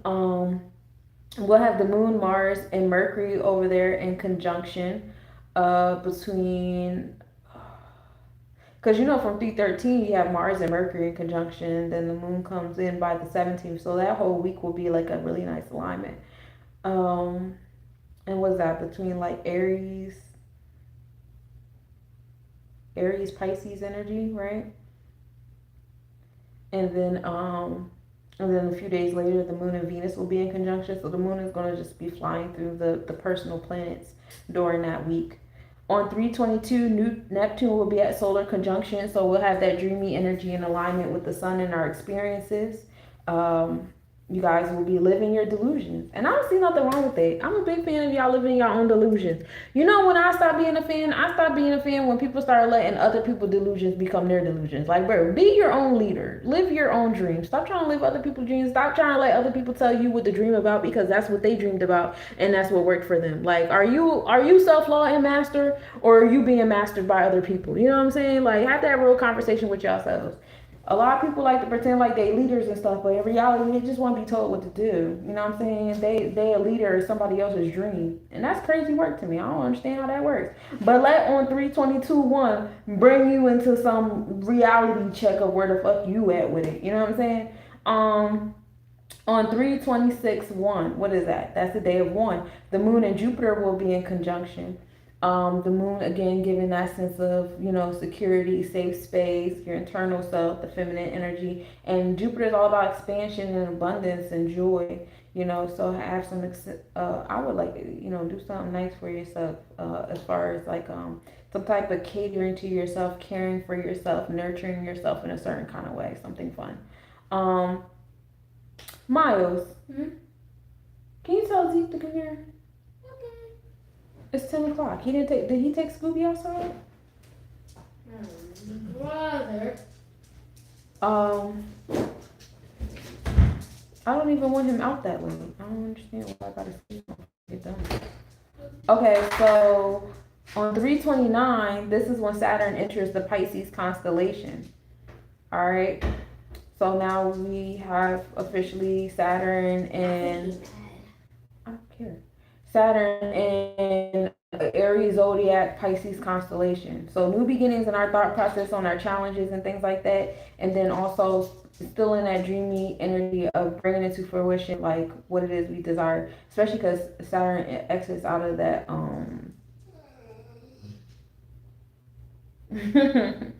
exits out of that retrograde energy. Now we're in April. April is 4-1, right? So now we're in the space of 5. Enforcement, empowerment. 5 is power and supreme mathematics. It's the Jabora energy, the celestial enforcer, enforcing our internal law that we should be developing in March. We got the moon aligning with all of our personal planets and even our external planets. Mercury kind of slows down with jumping from zodiac and zodiac to zodiac. In fact, Mercury will be in retrograde all the way up to the 20th, all the way up into the equinox, when we start to feel like a little bit more balanced here in March, which is our space of 4. So that's all about stabilizing ourselves on that month of 4. Now, when we get into April, our actual month of 4 in the year of 1, which brings us to 5, now we're going to enforce all those things that we stabilized during March. All right. So in this space, on the 2nd, we have the full moon, which will be the pink moon, the growing moon, the egg moon, and that'll be at 9:13 p.m. EST. Mars will also be entering Cancer's constellation on that day. Mars does not like to be in Cancer energy because Cancer likes to go inward and go slow and steady and be nurturing and feminine, and then the waters, whereas Mars likes to go outward, be expanded, and all these different things, and be on the move. So our solar plexus chakra is being called to slow down, relax, let the universe catch up, let the celestial womb cook up the things. I know we be like, I just want to give birth. I just want to give birth. I feel it. Ugh. But Cancer is like, no, let's just nurture, let it cook, give it the nutrients it needs, water it, sing to it, just hug it. It's gonna come. It's all right. So it's a little slow down here in April. It's also about to be Taurus season. Y'all know Taurus is the slowest season upon all the seasons because it's fixed Earth. It's nothing slower than Taurus. So just take a breath. So Mars entering Cancer energy is like prepping us for the fact that we're about to enter Taurus energy. All right. On the 3rd, we have Mercury at the greatest western elongation. So now it's all the way on the other side. I want to say that's the 5th or the 15th. I'm confused. It looks like there's an extra one over there. But Mercury enters the Aries zodiac. I think that's a 15. I don't think I would just do that. Or maybe that's, no. I think that's a 5. On the 5th, Mercury enters Aries zodiac. So our throat chakra is in that space of new beginnings and taking action on things on our routine and stuff. So now Mercury's like, I'm back, y'all. We can start working on our daily routine. We can start working on our habits again. We can start putting it in. We can start doing the work. As far as the throat chakra goes, as far as the planning, the organizing, and being of service. Now Mars with the whole energy and all that, relax on that. We're just, slow and steady, bite-sized pieces in April, okay? On the 17th, we have the new moon at 6:45 a.m. On the 22nd to the 23rd, we have the Lyris meteor shower that comes from the comet C1861 G1 Thatcher from the Lyra constellation, and they move about 20 an hour, which is fun. We love it there. On the 8th, Venus and Ceres will be in conjunction. So now at this point, we'll be, you guys did Ceres and Aries during March. So now Venus is here. What's the answer? What is it that you're willing to give up? What is it that you're willing to sacrifice? What is it that you're willing to, burn down for what it is that you desire? Do you still desire those things now that you've had those realizations? Venus is here to design whatever answers you come up with thereafter on the 8th. On the 15th, we have the moon in conjunction with Mercury, Mars, and Saturn.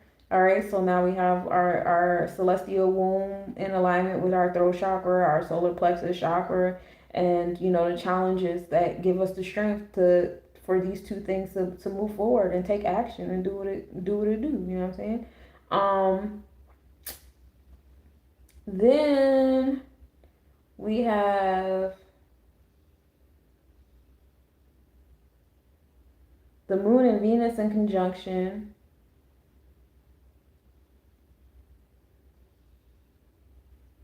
On the 19th. It would have been easier if I did this in order, because now it's like certain things like, what the hell?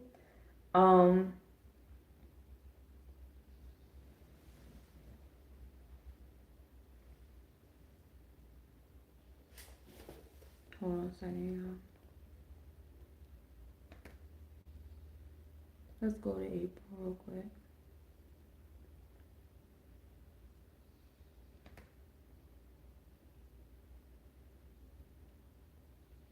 Z.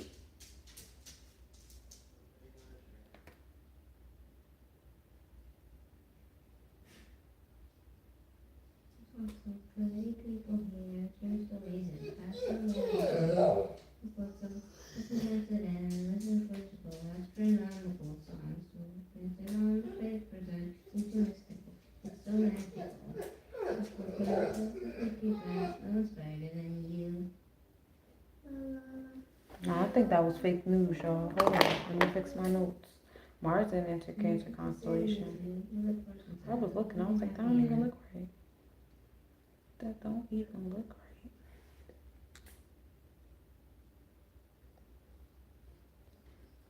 I was moving too fast. Mars enters the Pisces constellation. Still same energy though, because it's water and it's detached. So the reading didn't change, just the zodiac. My bad. But now it's fixed. Haha. Anyway, So where was I? The moon being conjunct. That's why it didn't make sense. I'm like the moon conjunction with Mercury, Mars, and Saturn. What the hell? How we get here? Because they're all in Pisces. They're all in that water energy of our dreamy like self. You know what I'm saying? So you got the throat chakra, the solar plexus chakra, and our root chakra in alignment with our third eye in that space of the illusions and our emotional detachments. Also, heavy on the sensitivities. April is feeling like a very sensitive space. If you guys know some empaths that still allow their energy to use them rather than using the energy, this might be a space for them where they might, cover your head, bathe yourself in salt, whatever it is that you need to do, because this is a very like touchy feely space. All right, especially on the 15th. Be careful on there. On the 19th, we got the moon and Venus in conjunction. Venus will be at that point in Taurus zodiac. By the 19th, yeah, it will still be in Taurus zodiac. Because it doesn't enter Gemini zodiac until the 24th. All right, so we have our heart chakra still in Taurus with the moon. In its home space. On the 22nd, we'll have the moon and Jupiter in conjunction. That's going to be happening over there in Cancer. We'll still be in Cancer at that point.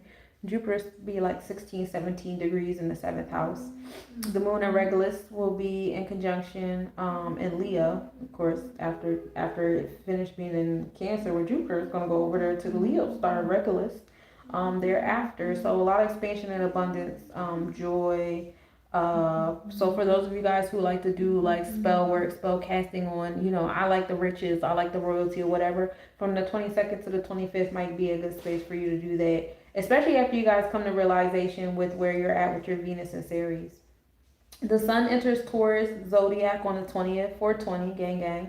That'll be a day of 7, balance and harmony. Oh, another day of 7, we have another Taurus transit. Okay, so that's heavy on the Venus energy. We love it here.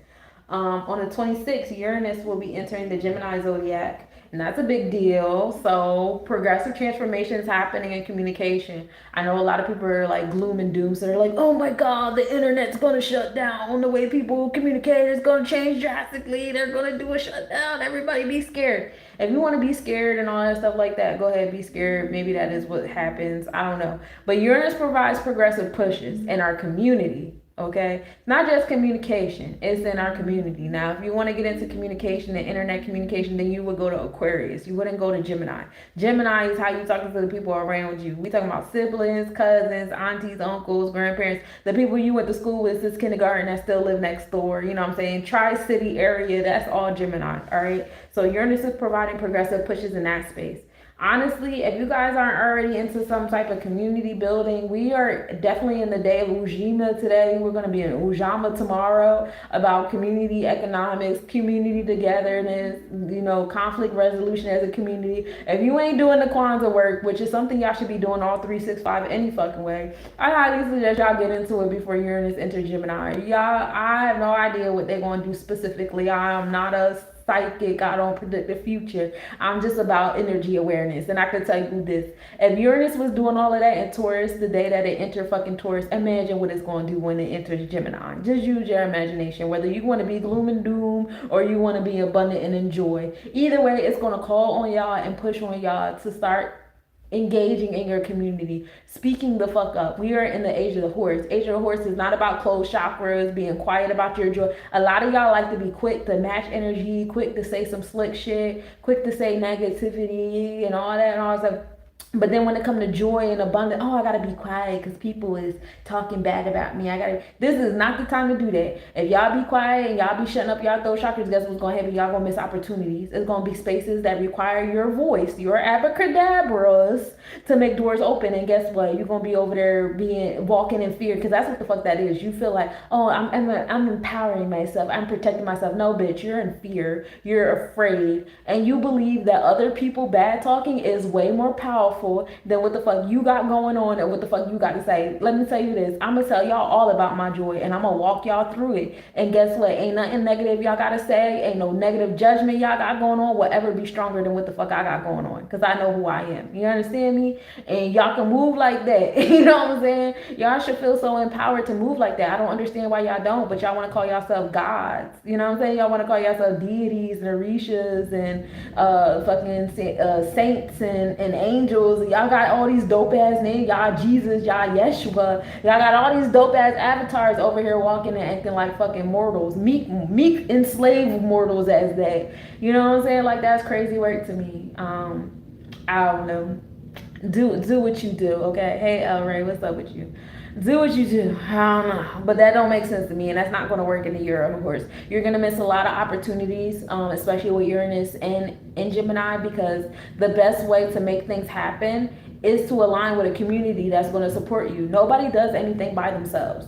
There, like, no celebrity has ever been born from nobody buying their albums, nobody buying their tickets, nobody buying their merch, nobody streaming their music. Like, that just doesn't happen. It happens from community support, and it happens from communicating to the community. So if you think that you're going to be this all-powerful person by not communicating to a community, that's weird. That's not how it works. It's not how any of this shit works. You have to have the abracadabras. And it comes with a sense of confidence and courageousness that you obviously don't have. And it's okay. Work on it. Let Aries help you through it. This year of the horse is not for you. Maybe next year, or maybe by December you'll finally get it together. I don't fucking know what to tell you, but like, work on it when Uranus enters Gemini. Otherwise, you are gonna be upset. I don't understand that mindset of, I'm just gonna be quiet about my joy. I'm just gonna move in silence. I'm just gonna be quiet.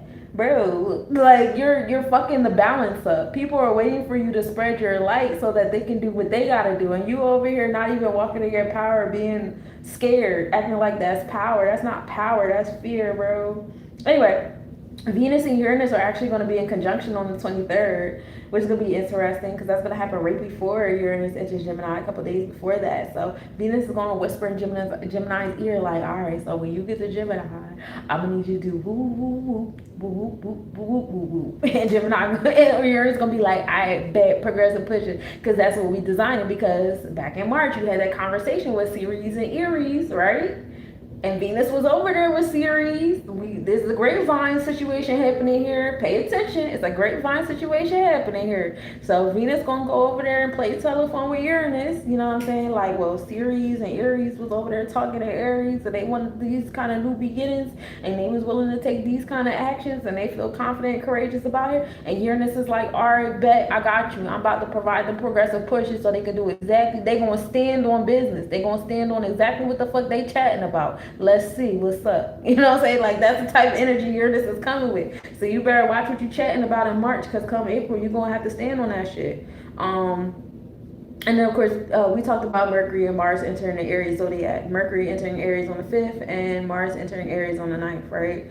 Mercury and Neptune will be in conjunction on the 16th. Saturn on the 20th will be in conjunction with Mercury and Mars. All that will be happening like around Aries, Pisces, Aries zodiac, Pisces constellation. So root chakra, throat chakra, and solar plexus chakra in this alignment. You know, really knowing how to harvest and do on a daily basis. You know, your solar plexus chakra is in alignment with what it is you're willing to do on a regular basis, and Saturn is giving you the limitations and the restrictions. Don't negate Saturn. That's another fear y'all have. Y'all scared of Saturn. I don't understand where the fear of Saturn. Saturn is here to help you. Saturn is important. Y'all can't wait to, like, oh, I'm going to be all up in my third eye and I'm just going to run away from Saturn. Why? That's why you're weak now. That's why you went to the spiritual community and you thought shit was going to be la la land, and it wasn't. And now I don't want to be in the spiritual community. Now I'm going to run away from that. And then you go join this section. Oh, I don't like that. Now I'm going to run away from it. You just keep running away from shit. You want to know why? Because you're weak. Because you're scared. Because your solar plexus chakra fucking sucks. Because your roots are weak. You ain't about shit. Running is not the answer. Stop being an escape artist. Let's go. Like, put in the fucking work, bro. I self-law and master. I'm powerful. You're not here to run away. We need you. Hey, Chris, what's up with you? So, in the space, like Saturn is here to give you what the strength, the challenges is gonna happen. So when y'all like here go another example. You tell somebody your dreams, right? And you know with certain people in your life, I know as soon as I tell this motherfucker my dreams, they gonna say all this negative stuff. That's Saturn, though. They're bringing you a sense of awareness to the possible limited. Now, don't get me wrong. Some people they say that shit because they don't believe in their own dreams. They're weak as fuck themselves. Their root chakra fucking sucks. Their solar plexus fucking shit. Don't get me wrong. Sometimes it is coming from that dusty ass place, but in the same breath, it's your Saturn. I had the Ketters, I had the intellect. Now I got this joyous expansion of wisdom coming in choke my. Now I'm going to speak it on the threes because 3 is communication, 3 is conversation, 3 is also being a Saturn energy limitations. Okay, remember the bars. Okay, so when you speak that shit, somebody's going to come and say, well, this can go wrong, that can go wrong, da da da. Instead of saying, oh, I'm never going to tell anybody my shit ever again. Let me go run. And then y'all start running like a fucking Mari, you are not the dad fucking episode and shit. No. You ain't even got to tell them thank you to their face. But if you like me, I like to tell people thank you to them. Like, you know what? I appreciate that Saturn energy you just gave me. You just told me the limitations and the restrictions to keep in mind. So now I'm going to strengthen myself. Now I'm moving in a space of prevention. These are things to look out for when I go and embark on these things that I said I wanted to do. You understand what I'm saying? Like, that's how it goes. That's how it goes. Y'all be so quick of equal opposite energy, bro. Like, stop moving like that. But then you want to call yourself a goddess and a god, and I'm like, no, the fuck you're not, bro. You run every time some shit happens. You run. Stop running. Face that shit. In this year, the horse is about facing that shit. In the year 1, it's about facing that shit. So all in all, April is all about it's getting your solar plexus chakra ready. There's a grapevine happening that's eventually going to get to Uranus. That's going to give you all the progressive pushes that's necessary. Preparing you and preparing the community that you're about to walk into for the shit that you said you wanted. Are you ready? Are you ready for the community? Because not everybody in that community is going to fuck with you the way you want to be fucked with. Some of the people in that community is going to fuck with you. And then some of them people in that community is going to fuck with you. If you know, you fucking know. And that's a part of any community. I don't care if it's spiritual. I don't care if it's Moorish. I don't care if it's Christian. I don't care if it's atheist. I don't care if it's a foodie community. I don't care if it's poetry, music. I don't care what community it is. It's going to happen. That's a part of it. Every community you walk into has the Sephiros, has the Neterus, has the chakras. That means that it's light and dark on both sides. Get over it. Get over it. The fuck? Y'all be so annoying, especially when y'all come to me with energy awareness and I don't want to be in this spiritual community because that's shut the fuck up. Then don't. Like, bro, like, I be wanting to tell people shut the fuck up so many times. I don't, because I be trying to stay nice. But I really do want to tell you shut the fuck up. Like, I don't know why you came to my inbox with this bullshit. Do you not see me on my lives? Do you not see like, I don't know. I'm gonna stop closing my throat chakra. I'm gonna start telling y'all when y'all tripping in my inbox about a read and y'all being too soft. And you thinking too small. You thinking like a house plant, and the dreams you got is rubber tree. You want a rubber tree plant results with a house plant backbone. I don't know how that works. That backbone gonna fall as soon as a little adversity come around. You be like, ooh, someone's disagreeing with me. Ooh. I be sitting on fucking YouTube. Like, it's certain hours that this is actually the calmest my YouTube page has ever been. But y'all would never know. I be on YouTube. I be getting called all kinds of N-words and F-you and people be saying crazy stuff to me on YouTube. You never hear me stop and address any of that shit. You wanna know why? Cause I'm on my rubber tree plant. That's what the fuck I'm on. Y'all, that energy is for a house plant. That energy is supposed to hurt somebody that ain't really about this. I'm about this shit, baby. And if it's something worth addressing, I'm gonna make a joke out of it. I ain't addressing you to argue with you, bro. You're little. You just want attention. You just want to tell you're little. I think it's because my peoples is over there. That's why it's so quiet over there. My man's got his weeums over there. And that's cool. But it be certain times of the night. It gets crazy over there. It gets crazy over here on Meet Me. It gets crazy over here. Y'all be saying some crazy shit to me. And I still be smiling up here doing my planetary forecast. Y'all ain't hitting on nothing. My inbox, it get crazy over there. Y'all be tripping in my inbox. I don't know what the fuck that's about. Y'all be tripping. It gets to the point where I'll go days, which I feel bad because I got people in there that actually want to buy readings. But I'll go days and not even look at that shit because y'all tripping. Like, what the fuck is wrong with y'all? It's like being nice makes people feel entitled to your energy. It's weird. Like, y'all be on some weird shit. I don't know what that is. Like 007, like 007. All right, so now we in the month of 5. We in the month of power, right? This is a month of power enforcement, but if we add it to the year of 1, it'll bring us to 6. So now we're about to reap what we sow. In May, you finna reap what you sow. You know what I'm saying? May is about equality. May is about the harvest. We're about to have fun here. You ready? So on the 1st, we have a full moon. We starting the 1st off right. They let you know, full moon. We in the moon of celebration. We're in the midpoint of the lunar cycle. All right.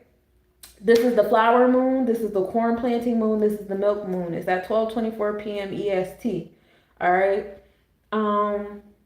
On the 6th to the 7th, we have the ETA Aquarius meteor shower. They go at 60 an hour, so that one is going to be actually pretty nice. But we're going to be in a gibbous moon, so we might not really be able to see it. We'll be in a waning gibbous moon, but it'll still be a gibbous moon nonetheless. However, that don't mean you can't go outside and ground yourself and feel it. You know what I'm saying? So, the moons is in the way. But it's cool. We like Aquarius. They come from the Aquarius constellation. They give us that revolutionary energy. They come from the Halley Comet. We like Halley Comet, right? In the southern hemisphere, they move at 60 an hour. In the northern hemisphere, they'll move at 30 an hour. And they go on from April 19th to May 28th. So even if you like the max activity is from 6th to the 7th, but like later on that month when we start getting into like the waning crescent moon, you probably won't catch a couple, you know what I'm saying? On the 16th we have the new moon. So definitely like around the 16th you'll definitely be able to see, a meteor shower, a meteor or two. The new moon will be at 3:03 p.m. EST. On the 31st, we will have a blue moon. So May is bringing us with 2 full moons. We're going to have a blue moon. That's going to be fun. So we get to experience like a lunar cycle and a half. Or, for those of you guys who use the Purnamata Hindu calendar, that full moon to full moon, you guys actually get like a full month during the month of May. And that's pretty interesting. That would be pretty cool. On the 2nd, Mercury and Aries will be in conjunction. Let me change my date here so I can.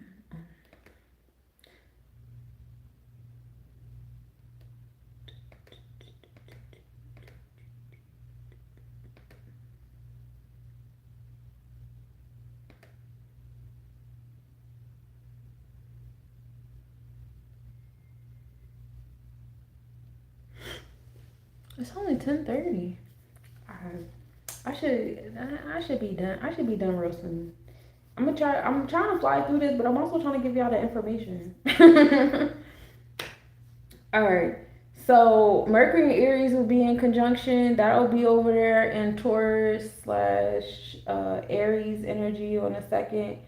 Well, actually, it'll be more so Aries energy. So Mercury and Aries will be in Aries, new beginnings in that space. Aries deals with Aries is like the feminine Aries energy. So it's that cardinal energy, that warrior chariot kind of vibe, but it's with the feminine, the emotion of it all. And Mercury is implementing that on a daily routine. So now Mercury is about to start being a part of the grapevine because it'll also eventually be in alignment with Ceres as well, right? On the 13th, the moon and Saturn will be in conjunction. All right, we know that's happening over there in Aries, Pisces energy. So now the limitations, restrictions are coming to the third eye. So hopefully at this point you're learning to accept Saturn for what it is. You'll appreciate Saturn. Otherwise, you guys are gonna get slapped up against your head. 5-13-1. That's 5-4-1. That's a day of 1 actually too. Taking action on that day is important. On 5-9-1, which will be 6, Moon and Venus will be in conjunction. At that point, we should be in Gemini. We should be in Taurus Gemini energy. So Community and communication definitely there. Hey, love, how you doing? Community and communication definitely there, especially in our home and family. So now we're in our, you know, certain people in our family are definitely a part of that community, helping us what it is we want and we desire in our space. So in that space, you might want to start designing, what kind of community you want. What kind of support do you desire? You feel like you deserve. What kind of community are you willing to deal with and bring into your personal space? You know what I'm saying? That's a big thing. On the 22nd, the moon and the sun will be in conjunction. Um, at that point, the sun will be in Gemini zodiac because the sun enters Gemini zodiac on the 21st, literally the day before. Um, and when they're in conjunction, that's when we're in the new moon. So the new moon energy would be like the Gemini Taurus energy. And the moon in Aries will be in conjunction on the 31st. Aries is a star in the Scorpius constellation, giving us the energy of Jupiter and Mars. So it's expansion, joy, optimism, but also, again, that solar plexus chakra of make it happen, get it done. And at that point, we'll be focused on like long-term goals there, right? So our intuition there. Mercury enters the Gemini zodiac on the 17th, which is a couple days before the sun enters.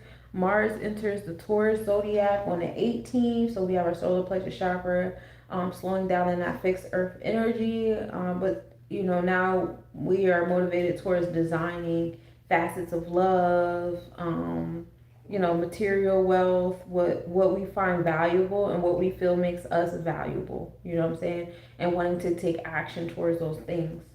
Talk about the sun entering Taurus constellation. That's going to happen on the 14th.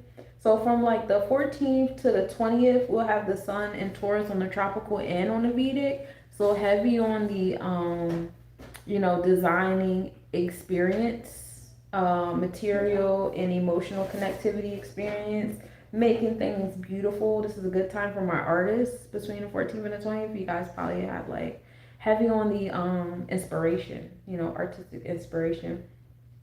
Chiron enters the Aries constellation on the 5th. So this entire time we had Chiron in the Pisces constellation. So now it's finally entering the Aries constellation. But also Chiron goes back and forth between retrograde and it usually takes it back into Pisces. So now we're dealing with the wounds in our solar plexus chakra and our experiences, not just in our thoughts. And it talks about the moon and anti-Aries being in conjunction on the 3rd. On the 14th, the moon and Mars will be in conjunction, and that's literally a day after the moon and Saturn. So the moon will start flying through the planets around that space and time before leading up to the new moon on the 16th. On the 20th, we got the moon and Jupiter in conjunction. That's right before the new moon. And after the new moon, before the solar conjunction. And then the moon and Regulus will be in conjunction on the 23rd.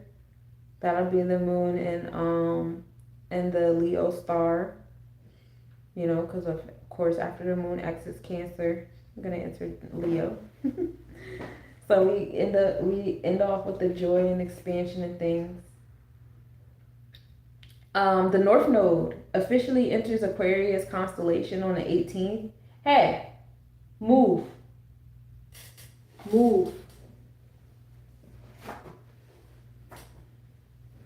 wish I had like some Febreze or something. So the North Node is where we're going on a spiritual level, the spiritual direction. This is the pathway of the moon. It's entering that space of revolutionary energy. Hey Vaughn, how you doing? Long time no see. On the 3rd, Mercury enters the Taurus zodiac. So now we have our throat chakra. We start the month off. I should have did this in order. Speaking into existence what we value, what we desire. This is like a really nice month of what we value, what we desire, and then also aligning up with the community to make it happen. And then, of course, the moon is flowing through all of this towards Gemini energy, that combination between the community that's going to assist us and designing what we want on the love level, because I think we get caught up in romantic love a lot. We feel like romantic love is the only kind of love we can give people, to the point where like people are, I won't say that's the only reason why people are polygamous, but a lot of people go into that space of polygamy or having multiple partners and stuff like that because they only value romantic love.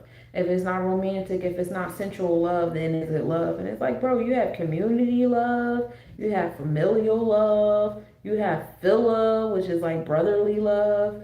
Um, there's so many other kind of love. You got agape love, which is just unconditional. I just love you. We're just here. Like, come on now. Like, it's so many other facets of love. Everything doesn't have to be romantic and sexual. Relax. So hopefully when we're in the space of Gemini and Taurus, you don't try to fuck on everything, and you actually realize like, oh, okay, we could do different kind of loves here. Like, you know what I'm saying? And y'all find value in all the other forms of love, and don't, and get out of this mindset that anything else is rejection. Like, I'm in the friend zone, I've been rejected. Like, bro, why isn't friend love good enough? Like, why does everything have to be like all of that? Like, relax. So that's the thing. May you guys experience that and accept that in the month of May. Venus enters the Cancer zodiac by the 19th. So your heart chakra starts going into that space. It's begin going outward in Taurus. It had a great time in Taurus designing and implementing things, and then going into Gemini to attract the community and things. So now it's going to start going inward and start creating that safe space that's required for the emotion, the external motion that occurs thereafter once Venus enters Leo, right? Jupiter also enters the Gemini constellation, which is very exciting because Jupiter is a big planet, and that's a big transition for Jupiter to make. Um, so we have that external planet doing that there. All about providing that expansion and that abundance to community and communication. hmm because it's getting out of retrograde. So yeah. Um. Then also we talk about the sun entering Taurus constellation. We talk about Chiron. Pluto enters our retrograde on May 6th. So, yeah. May 6th, May 7th will be stationary, and then Pluto enters retrograde. It's starting that off at 5 degrees Aquarius, so I'll be there. Hey, Spliffy, how you doing, love? Happy holidays. And it's fun there. And so now we're in June. So let me switch my calendar off to June.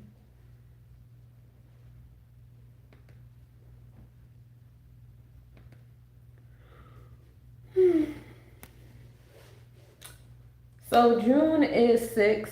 So that's all about, equality, what you put in, what you put out. Sacral chakra is for sensually, not just sex. Less can be passion bonding instead of trauma bonding. Exactly. Like, oof, thank you. A mouthful. The sacral chakra is not just for sex, and sex is not just for that bonding energy I'll be trying to make it for. Like, everybody be having this one track mind about things, and I feel like that does people a big disservice. Um, it's just like it prevents you from experiencing things. Like, things could be experienced like on such an infinite level, and it's just like this little feeble mind. It's just like, dang, just you thinking too small. Think big, bitch.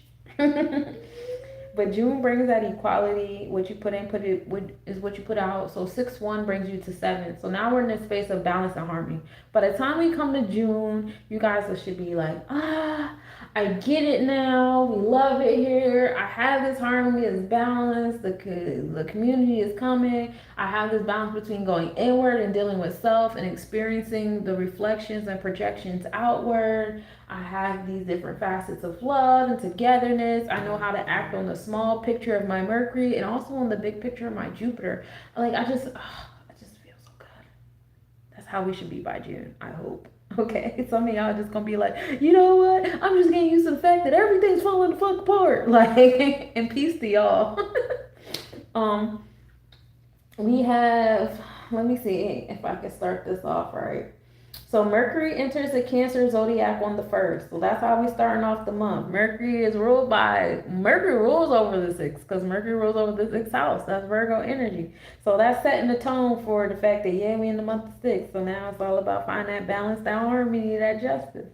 And it's in that Cancer zodiac, a safe spaces. So allow your Mercury to soothe your nervous system. Cancer rules over the third eye. You know what I'm saying? That nervous system should be soothed on a daily basis. Ritualistic. We in the waters.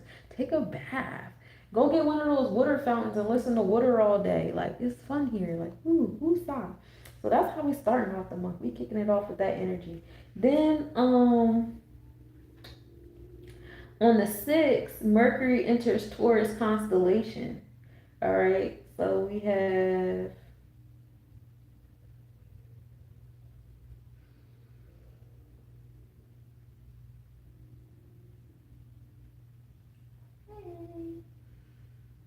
I'm trying to do the math.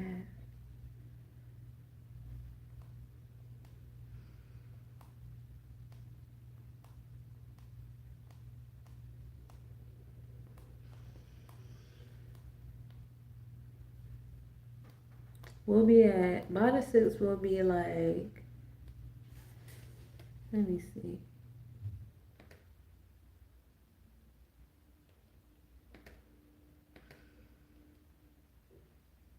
Mercury be doing too much. How about that? How about we tell Mercury to chill the fuck out? So Mercury on the 6th will be at 7 degrees Cancer. So if I do the math, that's 7 and then 17. So 13 degrees. Yeah. That's fake news.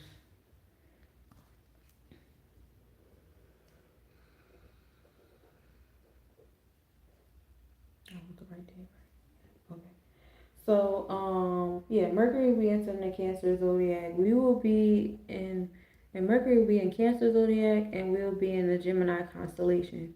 Will actually be, Gemini constellation all in the 4th house.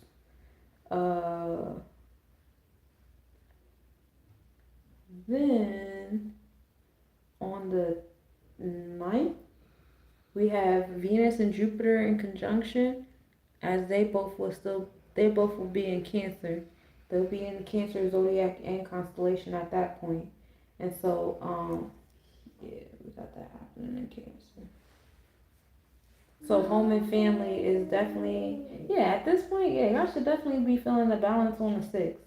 Especially on the 7 that adjusts balance and harmony, because Cancer energy is the 6 and 9, so that's the balance between the spiritual, the emotional, as well as the 6 brings things into harvest to work on it, and then the 9 is inward. That's the celestial womb. So you have that balance between the two, and then you can also see the 6 as being, it's not here yet, and then 9 being giving birth. So it's like a balance between the two. Hey Adonis, how you doing, love? So either way you look at the 6 and 9. So Venus and Jupiter will be in conjunction on the 9th. The celestial designer happening there, and expansion abundance on the business. That would be a good time for my artisans. If you guys do like a festival or something on that day, that would be a good day for that. All right. Then after that, we have the Moon and Saturn going to be in conjunction on the 10th. At this point, they will be over there in Aries energy, Pisces constellation. All right, so you have the third eye and the root chakra, so that's the above and below and connectivity there. So nurturing the root chakra. At this point, you guys should be embracing Saturn. Like Saturn needs to stop being the punchline to all your jokes and who you got to kill off the island and shit. Like y'all learn how to embrace Saturn. Saturn needs love too. Saturn is the roots. And it ain't always about uprooting and killing and I gotta kill the generational curses. I gotta kill this. I gotta do it. And like you guys got generational gifts too. You guys got generational abundance too. Like fucking lax. Like I don't know why y'all hate Saturn so much. The root chakra is necessary. I ain't never seen a strong ass plant that ain't had no roots. Stop uprooting yourself. So the moon and Saturn hopefully will bring out to some sense of balance and harmony there on the 10th. Work on it. And that'll be a day of 611. So that'll be 8 standing on business, transformations, the celestial technician on that day too. That's a nice alignment. Also the Arietid meteor shower that is coming from the Aries constellation hour, they will also be there, which is cool because that's all, moon and Saturn being in alignment in that Aries zodiac. And then you have the Aries constellation meteor shower. So taking action on those spaces, taking action on that root chakra, you know what I'm saying, dealing with the challenges and the restrictions that come, and also coming to a space of nurturing stuff throughout, like the wounded, not wounded warrior, but like the nurturing warrior. Like you could be both. It's okay on that 6-9, find that balance and harmony. Um, on the 12th, the moon and Mars will be in conjunction, and that should be in that Taurus energy. So after we get out of Aries, of course, we move into Taurus, and we'll be visiting Mars, our solar plexus chakra over there. And Mars is just motivated to design, motivated in emotional realms of things. Remember, Taurus energy is the slowest of all the zodiacs because it's a fixed Earth energy. So in that space, at the move slow and steady there, having comfort your solar plexus chakra in this space, especially if your Mars is in like cardinal air. Like if you got a Libra Mars or something, check on your Libra Mars friends on the 12th. Like your intuition could just tell you like, oh, I need to call such and such, and you don't even know they Mars is in Libra and they over there losing their shit. Also in the 13th, Venus in the 13th. Yeah, that makes sense. Venus enters the Leo zodiac. That's 641. So that's a day of 11. That's a day of mastery, or it could be a day of 2, depends on how you decide to add it up. But Venus will enter the Leo zodiac on this day. So again, this month is a good month for my artisans. Having the eureka moments on what to create, what to implement, what to design, and then also in this space, because it is a reap what you sow month. So not only are you sowing it, but this will be like a fast return during this month too. Not super fast, don't get super carried away, but it'll be a fast return as well. Put that energy out there during the month of June. My painters, sculptors, photographers, videographers, musicians, gardeners, of course y'all know, because this is agriculture. This is the agriculture clock I'm chatting about right now, isn't it? All of that. Like this is a great month for y'all during June. All right, and that Venus entering Leo on the 13th onward that's a great space for y'all. We talked about the moon and Mars in conjunction on the 12th. And then we have on the 15th, the sun will be entering the Gemini constellation. It's fun there. We have our community starting to enter our vortex in response to what it is that we said we wanted through the grapevine of March, April, and May. All right. So again, you guys are starting to reap what y'all sow. You guys start meeting people. Gemini's opportunities. All right. Follow your gut on them opportunities. You said you wanted this shit. Go for it. Now in this space, Mars will be entering the Gemini zodiac on the 28th. All right. So that's fun.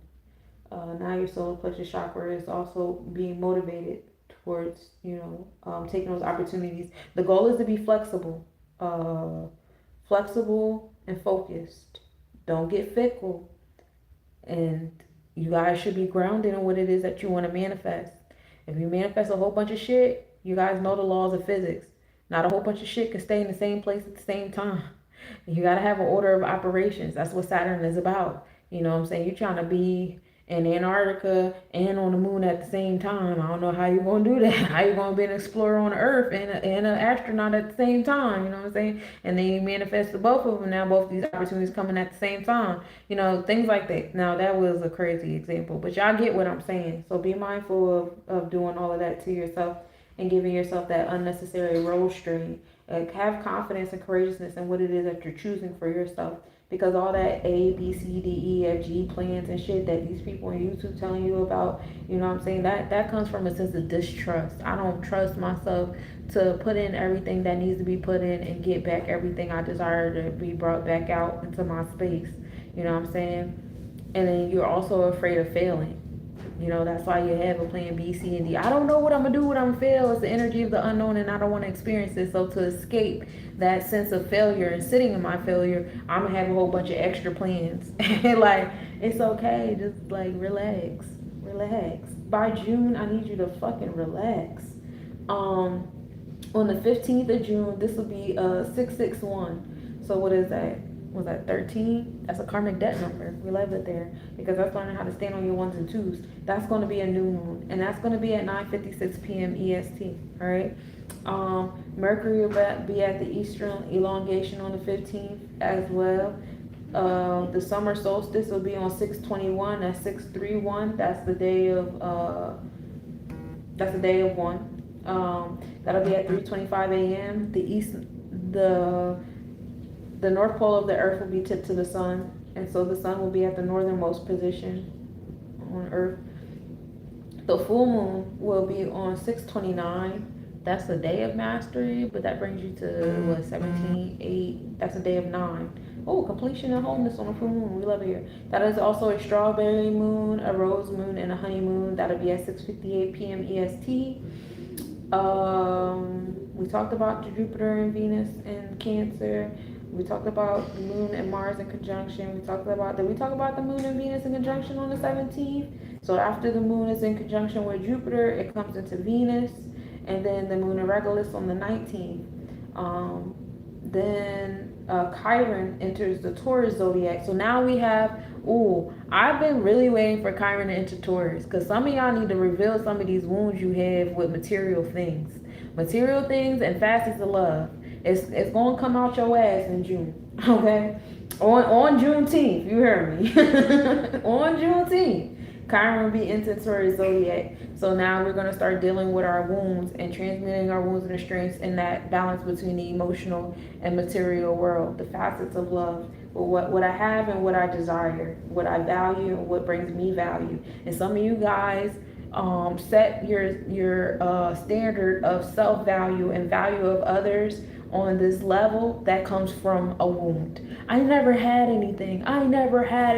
So to be a good parent, my kids have to have everything. Like, that's coming from a wound. How strong do you want that wound to be? Do you really want that to be the foundation of shit? You know what I'm saying? Do you really want to build things based upon a wounded place? You know what I'm saying? Those are questions to ask yourself. Your intentions are good. The actions could be good. But do you really want to keep building shit from a wounded place? You know what I'm saying? How strong is that for real, for real? Especially if your kids turn around and say, I never wanted that fucking shit. You know what I'm saying? So keep in mind. And that's just an example. Show they really been going love and money. It's important. You pregame.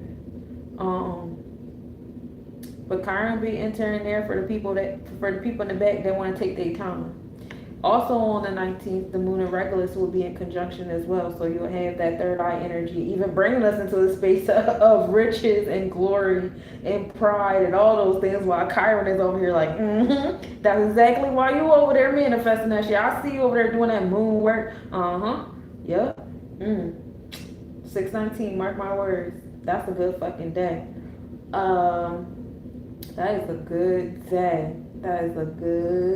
day. What else?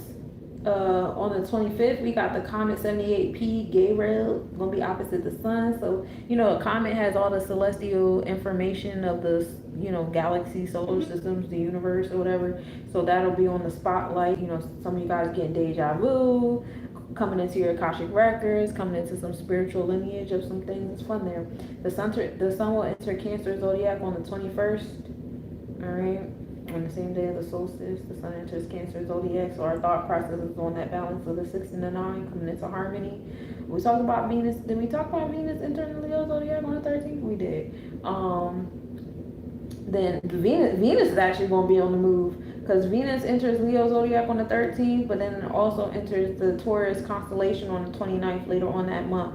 So you have the heart chakra coming into its home space on the constellations of things.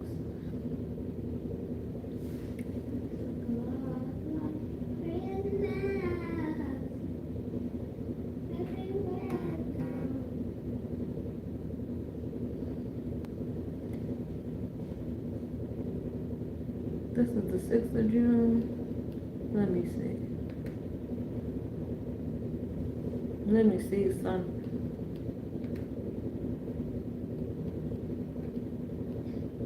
Scratch what I just said about Venus.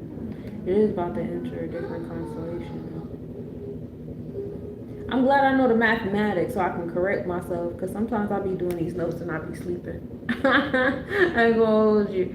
I'll be trying to go past my brain capacity and I just start writing shit. I ain't gonna hold y'all. So this was probably that point in time where I should have put the pen down and I was like, no, I got a goal. All right, so at that point, Venus will be at 17 degrees Leo. So we won't even be entering Cancer yet. Venus gonna be entering the Cancer constellation. Don't let me lie to you. Don't let me lie to you. And that's on the 29th. I'm here to have a good time.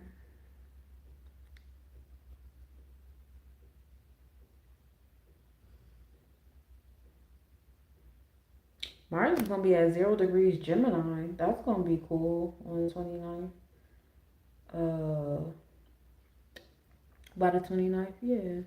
You're just gonna have Pluto in retrograde by that point too. So that's everybody. That's everybody. Pick them. So June is all about finding that balance and that harmony between the harvest and what we're creating in the celestial womb. You got a lot of Cancer energy, Cancer lineups of going inward, safe spaces, home spaces, family, getting into the root of things, and then going out into the community, communication, and opportunities that's in response to how sound you are within. This is going to be a good month of immediate returns.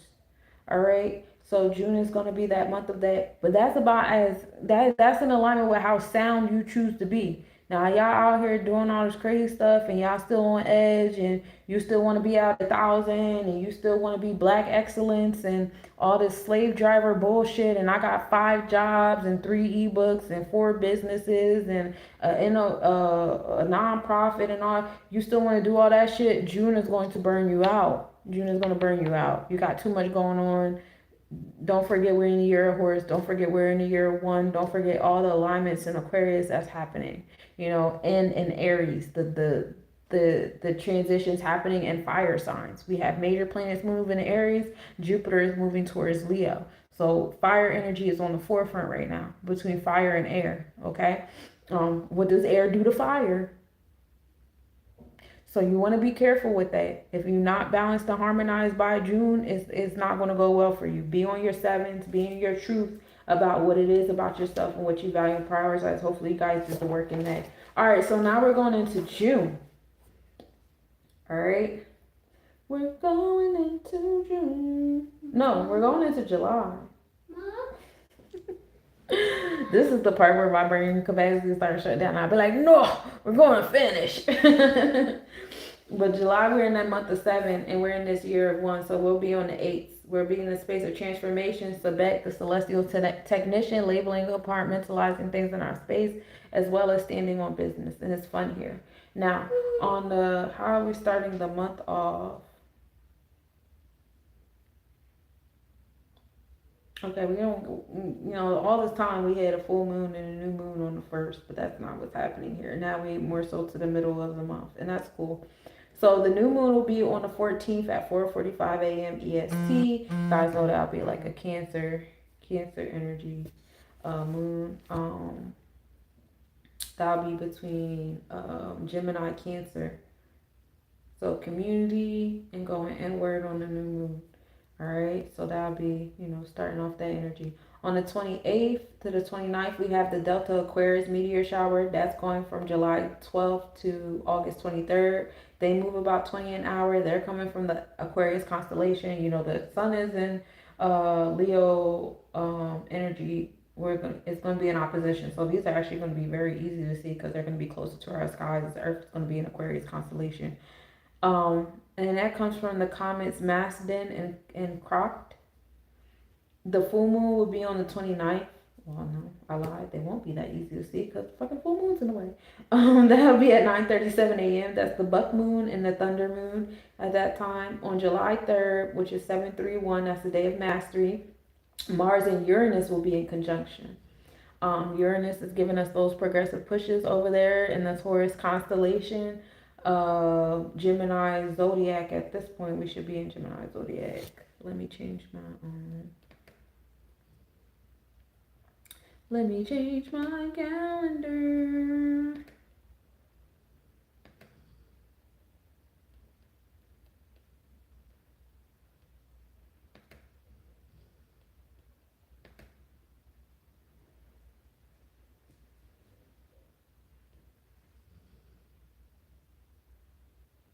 What did I say? Where's yeah, we're gonna be in Gemini. Yeah, Gemini zodiac, Taurus constellation at this point. And Mars is giving us the motivation while Uranus is giving us progressive pushes between our community and what we value and prioritize. So that would be very exciting there, pushing us towards what it is we need to get done. Neptune enters retrograde on July 7th. That's 771. That'll be a day of six, equality energy. So Neptune will be repeating degrees based upon what we've been putting into that Aries, that Neptune and Aries energy. How y'all been acting on those dreams and bringing them into fruition with Saturn real close by. On 7-11, the moon and Mars will be conjunction, which is really cool because y'all know if you know, you know about 7-11. So that's pretty interesting with the moon and Mars in alignment there. Motivation towards our third eye, taking action. The moon and Reckless will be in conjunction on 7-16. And then the moon in Anti-Aries, which is the star in the Scorpius constellation, giving us that Jupiter and Mars energy. That'll be in alignment on 7-24. On 7-29, Jupiter will be at solar conjunction. So Jupiter and the Sun is in that Gemini, in that Gemini energy. Because even though the Sun will be in, at that point, the Sun will be in Leo zodiac, but it'll still be in Cancer constellation, and Jupiter will be there too, in Leo zodiac, Cancer constellation. So Jupiter being at solar conjunction on 7-29. What is that? That's still 7-11. That's a day of mastery, but that's 8. Wait. Day of mastery, 8, 9, 1. Yeah, that's a day of 1. We look at there. Experiences of our expansion and abundance and things. The southern Aquarius meteor shower in the Aquarius constellation and Capricorn shower from Capricornus constellation will be on the 30th. The Sun will be entering the Leo zodiac on the 22nd. So now we have our experiences and our thought process of, our inner child, enjoying our space, being in that wonderlust energy, confidence and courageousness, and our Tippereth. We love it here. The Sun will enter Cancer constellation on the 16th. So from the 16th to the 21st, we'll have the Sun in alignment in Cancer on the tropical and on the Vedic chart. So those will be days of like fully going inward, doing the last minute things with the home and family, safe spaces, nurturing spaces, maternal energy, all that fun stuff. Earth will be at aphelion, which is the furthest from the Sun, on the 6th of July, which is 7, 6 is 13. That's the karmic debt number. That brings us to 4 and 5. That'll be a day of 5 of enforcement, which is interesting because that's ruled by the solar plexus chakra and will be the furthest from the Sun, which in my mindset, if you think about like Earth being 5D, the Sun is actually Earth experiencing its own solar plexus chakra. That's just my take on things. On July 12th, Mercury will be at a solar conjunction. This is 731. That's the day of mastery. So the throat chakra, our daily routine, how we are service, our space of equality will be in our experiences heavy to show us how well we've been mastering that energy. So that'll be pretty exciting on that day 11. Excuse me. On the 7-17, Moon and Venus will be in conjunction. And that's going to be happening over there near Leo, Cancer Leo energy. Well, it should be Leo at that point. Yeah, we should be like, the way Venus moves, we should be at like Virgo Leo energy almost on about the 17th. But we'll have our third eye in alignment with our heart chakra at this point to check in with, how are we feeling? Are we still in the space of what we value? Are we nurturing what we value? At this point, you should be nurturing the plants that you've been, designing into your space. 726, Saturn enters retrograde. That's starting at 14 degrees Aries. Yeah, repeating degrees. So we'll have Neptune and Saturn over there experiencing their retrogrades in Aries, the zodiac energy, Pisces constellation.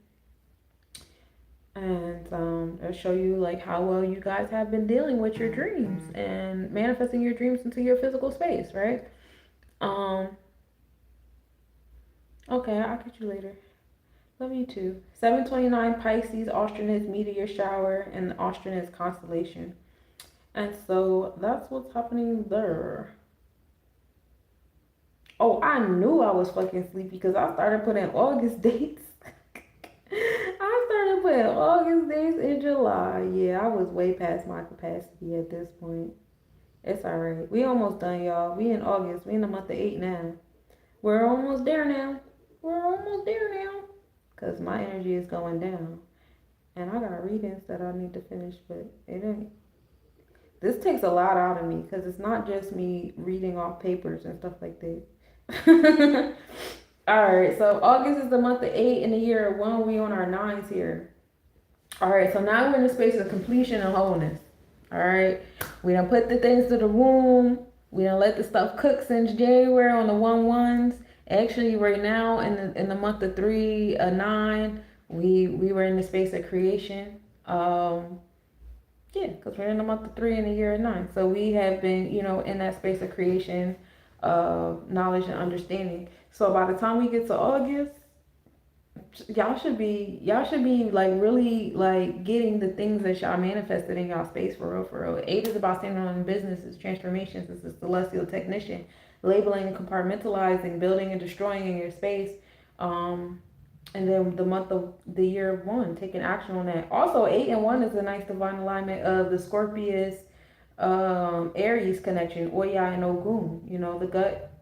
The gut that controls the mind and the transformations that happen as a result. So, heavy on the solar plexus chakra in August, y'all. Hey, Damon, how you doing? Mercury will be at its greatest western elongation on the 2nd. Then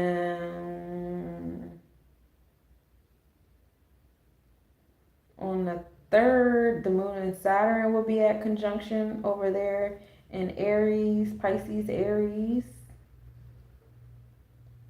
As Saturn is going to be in retrograde, slowing down. So now we have our intuition starting to tone off in our root. Starting to turn off in our root, reminding us of what we gave birth to, y'all. You know what I'm saying? So we're starting off the month in a good energy. We're getting to the root of the things. How is it growing down there in the soil? Because we about to give birth to it. Then I'm trying to go in order, but it's not written in order. 8/7, Venus enters the Virgo zodiac. All right, so now we're starting to tiptoe our space into Virgo. Virgo, we know, is all about harvest. What you put in is what you get out. More so on a small scale, daily schedule, weekly schedule. While Jupiter deals with the bigger, like yearly type situation. So now we're starting to design things on a regular basis over here on the 7th. 8/7/1, that's 16, that's 7. So that's the day of 7. Another day of 7, Venus makes transits. If you guys haven't noticed the pattern already, every time we're on a day in that talk, Venus makes a transit. Almost every time. So Venus day is definitely big on the Venus.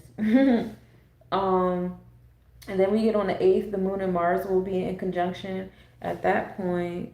Let's see.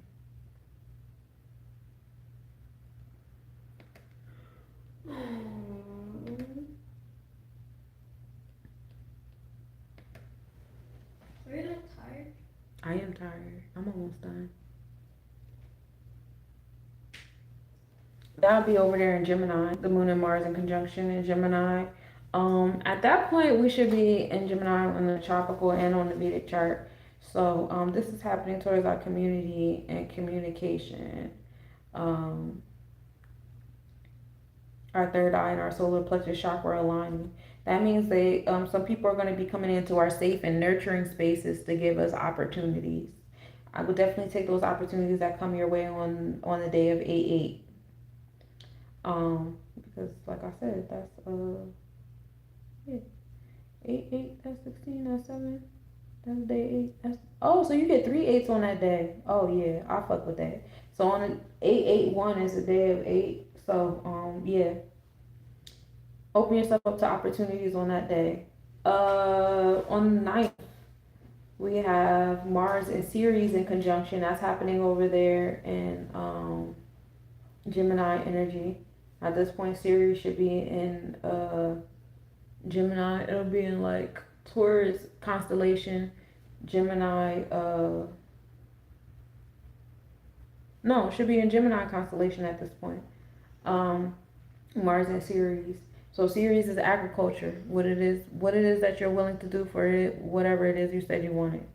And Mars is giving you the motivation there. So on 8/8/1, you get the opportunities. 8/9 is going back into that Ceres energy to see like, okay, am I really about to do this? Like, am I really giving birth to this? This is crazy. I like this already. 8/9 Mercury also enters Leo zodiac, so things that you're working on are starting to come back to you. Definitely on the daily basis, the routine, the schedule of the things, especially when Mercury was over there in Cancer, and then the opportunities that Mercury accepted in Gemini, going outward and inward. Find that balance between the Gemini and Cancer energy, and then coming into Zodiac, Leo Zodiac, you should definitely be in a good space by 8/9. 8/9 is what? A day of 9. So that is the day of 9 during the month of 9. So that's a big day right there too. Mark that on your calendar. So those are happening on 8/9. I think I saw like 8/10 up here. 8/11 Mars enters Cancer zodiac. So now we're finally in that Cancer zodiac. I don't know why I wanted to be in Cancer zodiac all the way back there. At this point, Mars doesn't like to be in Cancer zodiac because Cancer zodiac likes to go inward and nurture and slow down, where Mars likes to be extrovert and outward and do a bunch of stuff. So this calls on the solar plexus chakra to slow down, because at this point, like we explained on 8/8, on that day of 8 with Gemini, let the community come in and take their place and help out. All right, let the community has to do things. This person got to meet that person, have a conversation, and over here those hands got to get shook, and over here this got to happen. Da, da, da, da, da. It's not always about you running ragged. You know what I'm saying? Sometimes it's about like other rooms that you'll never walk into, but those conversations need to happen to put you in a place that you need to be. You understand what I'm saying? So allow things like that to happen while Mars is into Cancer zodiac, especially because this is the time of like giving birth and reaping your harvest. And for my mommies out there, not everybody know how to give birth. For my mommies out there, y'all know the number one rule is to relax, breathe, and relax, and let the baby do what it's going to do, because that's how it comes out. Okay. Doesn't come from you like doing all this extra stuff and pushing when you're not supposed to be pushing and all that stuff like that. It's coming from you breathing, relaxing, and being in tune. So that's what we do on the 9s. Breathe, relax, be in tune. You know when the contractions come to push. Okay, that's when you're gonna know when to push. Outside of that, you're not pushing. We're breathing, we're relaxing. Okay. On the 3rd, Chiron retrograde begins, and that begins at a 0 degree Taurus. So Chiron gets his feet wet over there in what we value and prioritize, and then it brings you right back into Aries to make sure you learned your lessons before it'll bring you back into Taurus. It won't be until 2027, because Chiron's retrograde doesn't end until January 6th, 2027. All right. All right, I'm done with this order shit. So on the 12th, the new moon is at 12:37 p.m. EST. We also have a total solar eclipse that will be starting to become visible in the northern U.S. So by 2027, our eclipses should start being visible in North America. From the 12th to the 13th, we have the Perseus meteor shower. They're moving at 60 an hour. They come from the comet Swift-Tuttle, and that meteor shower goes from July 17th to August 24th from the Perseus constellation. On the 15th, Venus will be at the greatest eastern elongation. By the 28th, we'll be at a full moon. This is a sturgeon moon and a green corn moon. This is going to be at 11:19 p.m. EST. On 8/28, we also will have a partial lunar eclipse on that day as well. Um, we talked about Mars and Ceres and the Moon and Mercury being in conjunction on 11th. We talked about Jupiter and Mercury on the 15th, Moon and Venus on the 16th. On the 18th, we have the meteor shower coming from the Draco constellation. On the 20th, we have Moon and Antares in conjunction over there in Scorpius constellation. On the 27th, we have Mercury at solar conjunction. So what you guys have been putting into your daily routine and your moral integral code and how you've been serving yourself and others is going to be all up in your experience. Smell your flowers. You deserve them. On the 30th to the 31st, we had the Moon and Saturn in conjunction. So a few days after that, we're going to go back to the roots of the things. Check on the roots. Make sure that they're good. Make sure the challenges, the limitations, and restrictions are in order and giving you the strength that's required to keep moving forward, especially because September is going to be a month of one, which is bringing us back into initiation, taking action again.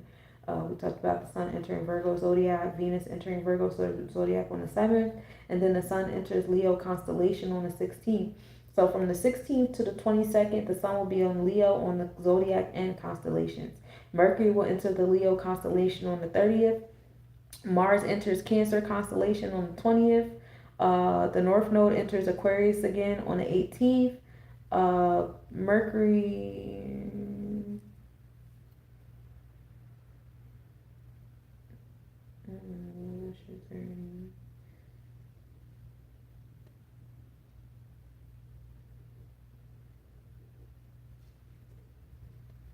None of it's true. All right. Now we're in September, y'all. We in our last quarter of the Gregorian. We're going into the last quarter of the Gregorian calendar, y'all. So now we're in 9/1. We are in this month of one. Now we're back into taking initiative, taking action. The new moon will be on 9/11, which is divine alignment, because that will be the Hebrew New Year. That's also the Egyptian or Kemetic New Year, and that's also the Ethiopian New Year too. So we have a new moon on the New Year for those cultures, and that's pretty exciting for them. Peace to y'all. Well, it usually is a new moon for them. That's how it's set up. Anyway. On 9/23 is the autumn equinox. That's going to be at 7:06 p.m. EST. This is when the sun is on the equator and we have equal day and equal night. On 9/26, we'll have the full moon, which is the core moon, and a harvest moon. That'll be at 11:50 a.m. EST. Neptune will be at opposition of the sun. So, our dreams and our subconscious will be on the forefront the day before the full moon. So that'll be a dreamy time on 9/25. That's 9/7/1. That'll be a day of 8 transformations, building and destroying. My brain just said 8 of cups. Work on your 8 of cups on that day. Transformations in your dreams, your aspirations, and things like that. So certain things you've been working on, you're bringing it to a close. You're opening up new doors. On 9/1, the Argate meteor shower from the Arga constellation will be booming. 9/8 is the Moon and Jupiter a conjunction. Occultation will occur. So we got our third eye and our sacral chakra in alignment. Our sensual self, getting our wisdom from the oracle and the sages. That's a 9/8/1. That's a day of 9. So that's a day of completion and wholeness. So it's definitely a day to pay attention to. On 9/10, Uranus will be entering retrograde. They move starting at 5 degrees Gemini zodiac, and then Uranus retrograde ends February 8th, 2027 at 1 degree Gemini. So we're going to be repeating them grades. Whatever progressive pushes happen in your community, we're going to clean back through it to make sure that your community is in alignment, especially in that month of one. That's that month-year combo of one. That's taking an initiative, taking action, bringing you back into the reminder we in this one energy or whatever. And some of these people in this community is not going to make the cut in this one, because one is new beginnings, one is knowledge, intellect, ketters. Okay, so some people that you might have, dang, don't kill them off the show. They gotta come off the show. So be prepared for that around 9/10, and that's also a day of mastery, because you got 9. That's a day of 911. That's literally a day of 911, y'all. That's a day of mastery. So allow Uranus to provide you with that, especially when it goes stationary. That might be a little crazy. The Moon and Venus will be in conjunction on 9/14. That's 9/5/1. That's a day of 6. That's definitely a day of harvest. and designing what it is you desire in your space on Venus. 927, that's the day of 991. So that should be a day of that's a day of one, but you get 3 9s on that day. Moon and Saturn will be conjunct on that day. The limitations and restrictions come into our third eye.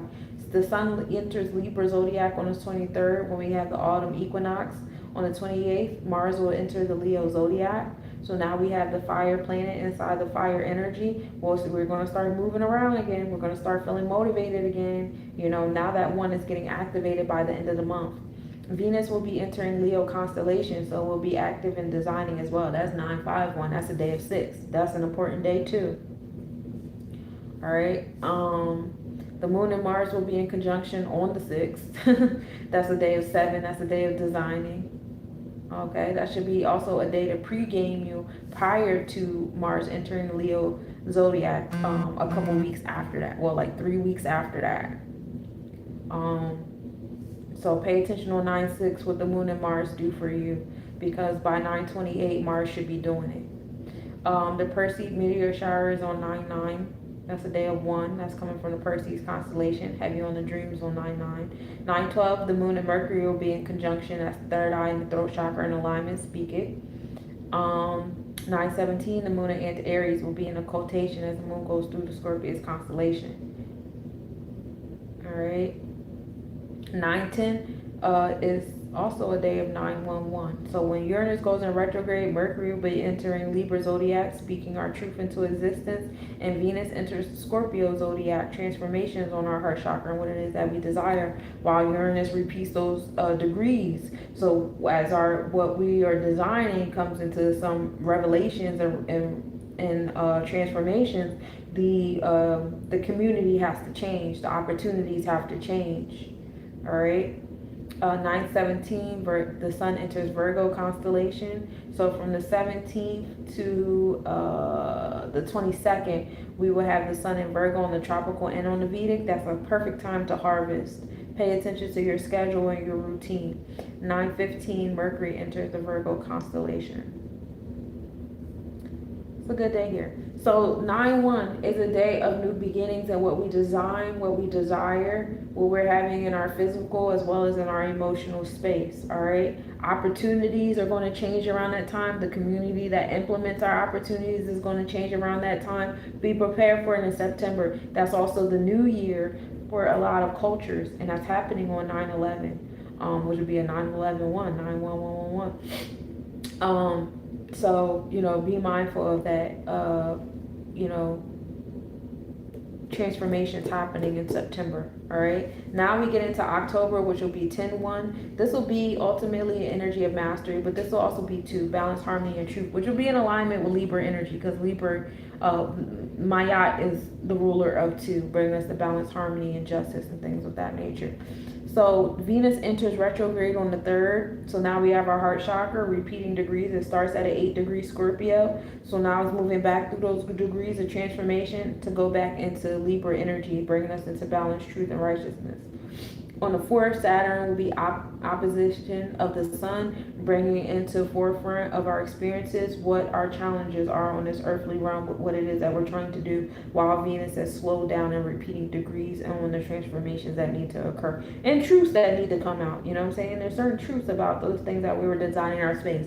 If you guys were doing your work about building from a wounded space, you know, certain revelations shouldn't hurt so much. Also on the 4th, we have the conjunction of the moon and Mars, and an occultation will take place there. So, you know, acting out on the home and family, our emotional self. That sounds like a very emotional day. 10/4/1, that's 6. That's harvesting energy there anyway. On 10/6, we have the conjunction of Moon and Jupiter. And then we also have the Camelopardalis shower from the Draco constellation happening there. 10/6/1 is a day of 8 transformations happening there. So that is Gemini energy. That is Leo energy. The conjunction of the Moon and Jupiter happening in Leo. So confidence and courageousness, nurturing our sensual self, the joys of our inner child. You might want to be the adult for your inner child on that day. On the 7th, we have the Draconids meteor shower at peak. They move at 10 an hour. They come from Comet 21P, Giacobini Zinner, and they go from October 6th to the 10th, and they come from the Draco constellation. Like I said, 1010 is the new moon. That'll be at 10:50 a.m. EST. 1012, Mercury will be at the greatest eastern elongation. 1011, Moon and Venus will be in conjunct. Mars and Persephone will also be in conjunction, as Mars is sitting over there in the Cancer constellation.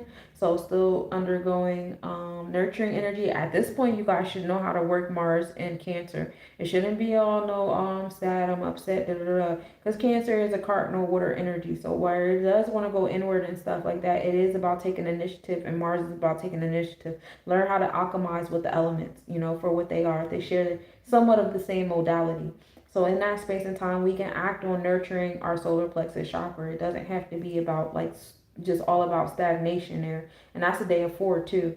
On the 12th, the moon and Mercury will be in conjunction. So now we have our third eye, our home and family, our intuitive safe spaces, paying attention to what we do on a regular basis, what our rituals and routines are.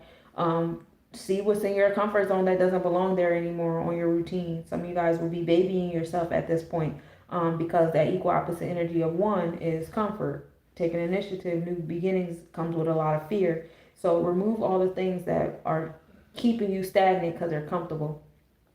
On the 21st, we have the Orionids meteor shower. They go from October 2nd to the 7th. Their peak is on the 21st. They move at 20 an hour, and they're coming from the Orion constellation. We know that's the Hunter. 1026 is the full moon. That's at 11:13 p.m. EST. This is the Hunter's moon, the Traveler's moon, as well as the Blood moon. All right, Maki, which is our asteroid of our connectivity with nature, will be at solar conjunction on the 5th. That's 511. That's a day of 6. That's a day of harvesting too. How well have we been paying attention to nature? We're all about ourselves, community, business, manifesting things, AI, all this stuff like this. What is our flow with nature? What is our internal nature flow, and how is that flowing with nature? Those are different conversations that happen with ourselves. Also on the 5th, we have Venus and Mercury in conjunction to help us with what we design and what we've been harvesting. The moon and Persephone will also be in conjunction on this day too. The moon be in its home space in Cancer. So 10/5 is a great day to go out into Earth. You should be going out to Earth every day, but that's a great day to come into some realization of how much you have or how much you have not been coming into Earth. How in tune are you in alignment with nature's process and cycles. I said the 10/6, right? Moon and Regulus will also be in a occultation on that day too, because we'll be in the Leo constellation. So Moon, Jupiter, and Regulus, that's a great time for manifesting and transformations happening there, empowering opportunities happening there, because that's a day of 8. The moon and Saturn will be conjunction on 10/24. That'll be a day of 8 as well. Transformations happening as our insight goes to the challenges that come. That should still be in Aries. On 10/26, Almea is at solar conjunction. That's also an asteroid that deals with our alignment with nature. 811, that's the day of 1. So that's in our experiences. The sun enters Scorpio zodiac on the 23rd. That's 511. That's a day of 7. So finding balance, harmony, and truth as we deal with transformations in our experience. On the 25th, Venus enters Libra zodiac. So another day of 7. But this is actually like a pathway of 9, but it's on the 25th. So we still have a 7 there with Venus entering Libra. So we're still in that pattern. Mercury enters Libra on the 2nd. Venus enters Virgo constellation on the 9th. So we're building and finding justice and truth by the end of October here. Mars enters Scorpius constellation on the 27th. Jupiter enters Cancer constellation on the 19th. Because it is going through retrograde, so we'll be exiting Leo. Lilith enters Scorpio constellation on the 31st. And we talked about the retrogrades. Venus retrograde on 3rd. Mercury retrograde begins on the 24th. at 20 degrees Scorpio. So we're repeating those transformations in our daily routine. And then Pluto retrograde ends on the 16th at 3 degrees Aquarius. So October is definitely a space of mastery. In October, we're dealing with being in our truth and looking at the transformations that occur from the truth. Okay, we're mastering this balance, this harmony. We're mastering the justice of things. Our Mars, our solar plexus chakra, which I want to focus on a little bit because we are in the year of one, which deals with Aries energy. Is still in that Cancer constellation. So still in that space of learning how to take action and nurturing your activities, your active self, what triggers you, your ambition, your motivation. We're back in the space of watering. In this space, it's easy to get into that comfort zone, but it's not about getting in that comfort zone. It's about sharpening your tools. You know what I'm saying? Like, yeah, that's a whole lot easier than going outside and using the tools. You know what I'm saying? But you still should be doing something. Okay. Right now we're sharpening self. We're getting in tune with ourself. We're, allowing the transformations that have to happen around us with all these retrogrades. At this point, we'll have multiple planets in retrograde. We're gonna have Venus. We're gonna have Mercury. We have Pluto's retrograde ends, but we have Uranus retrograde. I believe at this point we have Jupiter's retrograde going on. We have Neptune and Saturn's retrograde going on. It's a big slowdown happening because now it's time to come back into self. All of these opportunities happen. Back in September we had all these transformations happening. The community that y'all was popping with all summer, springtime, they might fall off. Please don't take it personally because now you're undergoing transformations. You completed a lot of the tasks that you needed that community for. Not everybody is supposed to be in your back pocket forever. Stop thinking that you're entitled to people's 4 seasons a year. You're not. You're not entitled to everybody's 365, just like not everybody's entitled to your 365. Stop trying to put people underneath your thumb. Stop trying to own people. Stop trying to possess people. Some people are here just for the thing that you wanted to get done. You got it done. Now they have to go. It's not always gloom and doom and fuck you and this is horrible and that. It's not always like that. Sometimes it's just a matter of I did what I had to do. That was a great experience. I met some really dope people, some beautiful spirits. It's awesome. Now I'm very excited for what's next. And that's not just on, a friendship level, a community level. That's also on a romantic level. I met this romantic partner. We had this empowering relationship. I learned these different things about me. We shared these kind of experiences. Now I'm in this new space. I want to do these different things. That person can't come with me because that person has that over there going on. They want to go do that over there. So that person has to go meet somebody else. And I need to go meet somebody else. And I'm excited about this. What's next? Sometimes you have to have that mentality. It's not about detaching and dissociating either because that's also coming from a wounded place. So please make sure you work with that Chiron that's happening over in Taurus so that you know when and how to let go of people and it not always being about your feelings and being hurt and I don't trust nobody out anymore. Now I don't want to go outside and I don't want to deal with people and people flaky. Listen, the leaves fall every fucking year. Do I see trees saying, "Oh, I don't want flowers and leaves anymore because every year they leave me"? No, that's not that's not nature, bro. Some trees keep their leaves all 365. Some fucking don't, and that's okay. Learn to be okay with stuff like that without it always being about like your feelings being hurt or some type of negativity or some type of distrust. Like stuff is not meant to stay forever. Everything is always moving, always vibrating. Even when you think you at a standstill, you're moving, you're in motion. Cells are dying and cells are coming to life. Do you tell yourself, oh, I want my body to stop making new cells because cells always die? That's not what the fuck happened. So grow up. Like, come on now, stop doing that. Anyway. Now we're in November. We almost there, y'all. We almost there. Thank y'all for hanging with me. Thank y'all for hanging with me. So now we in this month of mastery and this month of one. So we on the 111. But this is 3 all in all. We're in the space of 3 here. Now we're in the space of creation. Now we're starting to move our wheels a little bit. In 2, we were coming to our truth. We were sharpening our tools. By 3, we might start using these tools, especially because we're going to have all the Scorpius energy happening, transformations. We got to be ready to use our stuff. That's why that was a good time to be like, yeah, it's a little bit easier here, but in the same space, this is not a space to be in our comfort zone. We are still in the year 1. We're still moving. We're still in the year of horse. Don't get it twisted. All right.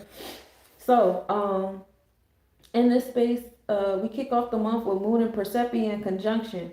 So now we have the Moon in its home space, getting activated. Your intuition on the first day, your intuition is on a beam. Being your third eye in this space is a very magical space. We know the veil is thin around this time. It's El Dia de los Muertos and all those different things happening. So the veil is very thin. Being your third eye.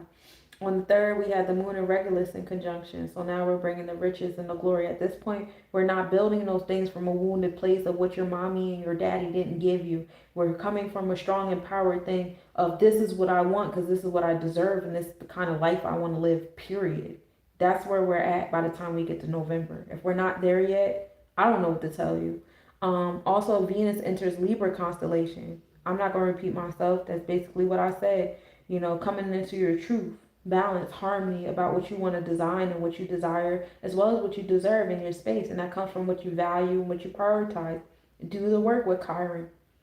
Um, from the 4th to the 5th, towards meteor shower. So we're still in our heart chakra with it. We move 5 to 10 an hour, asteroid 2004, TG10, and comet 2P Enki. And this meteor shower is from September 7th to December 10th. So this one actually goes on for a while. And this comes from the Taurus constellation. All right, but we should see it more better around this time, especially as the sun is in Scorpio. The Earth will be in Taurus. That's the opposing energy. So it should be way more visible at this time. The new moon, yeah, especially because the new moon is around. So the new moon will be on the 9th. So we have 11/9, that's 2. So this will be a day of 3, expression, creation. So on that new moon, what do you want to create? What do you want to express? What's your sense of understanding? Where's your emotions at? All right. Um, on the 7th, before we get to the new moon, we got the moon and Venus in conjunction, more heart chakra energy. We know that Venus is over there. At this point, Venus is still in retrograde. So we know Venus is over there in retrograde and that Libra energy coming to our justice, truth, and righteousness. So we're still in our heart chakra with the energy. What we value, what we prioritize, what we desire, what we deserve. All right. On the 2nd, my bad, I missed that. On the 2nd, the moon will be in conjunction with Mars and Jupiter over there in Leo energy, Cancer Leo energy. Because remember, Jupiter will be in retrograde. So it's moving back some degrees. This is the third eye with the solar plexus chakra and the sacral chakra. So having some sense of insight in what motivates you, your ambition, and also what gives you joy at the same time. So hopefully, again, you guys have worked on your wounds so that you're not motivated and your sensual, sexual self is not coming from a space of wounds. No more being rooted in wounds, y'all. Check on yourself. Check in on yourself. We did Moon and Venus, right, on 11/7. Heart chakra vibes. 11/10 is Moon in Aries in that Scorpius constellation.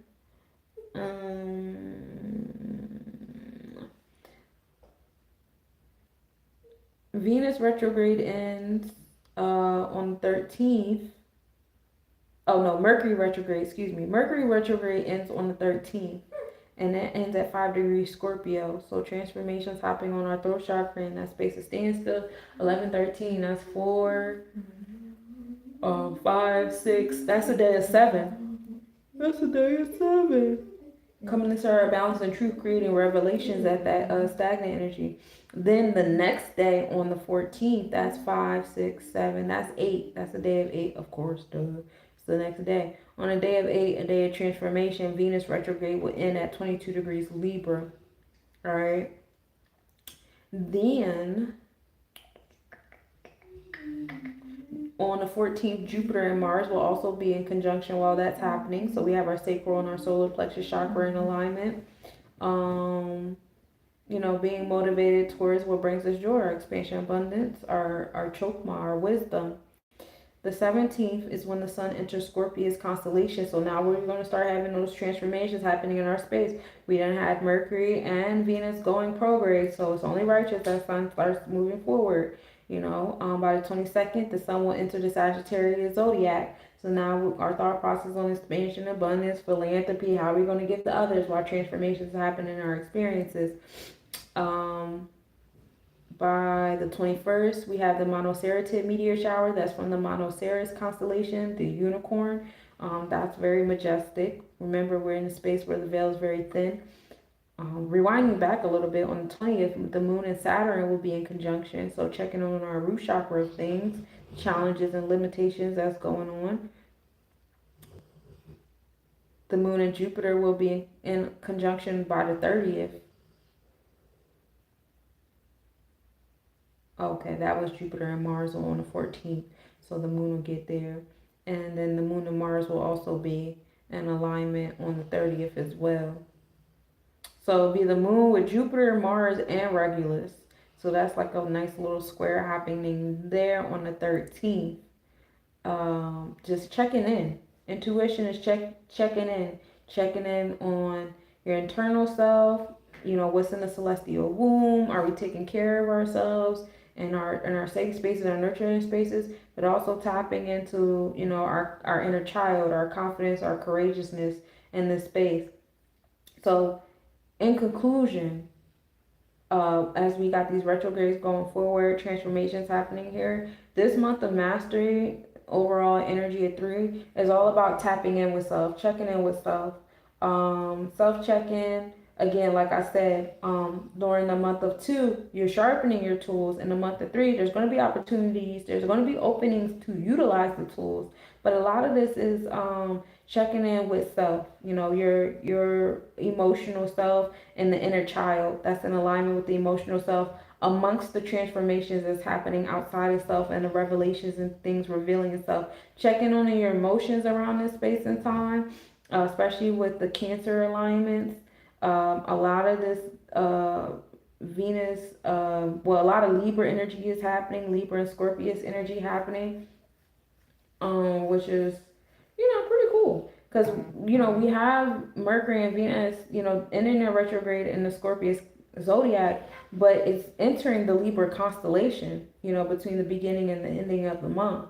So, you know, coming into speaking into our truth, our balance, you know, recalibrating ourselves here. But remember, we still have our outer planets still in retrograde. Some of them starting to come to a close because a lot of them end their retrograde in December, January.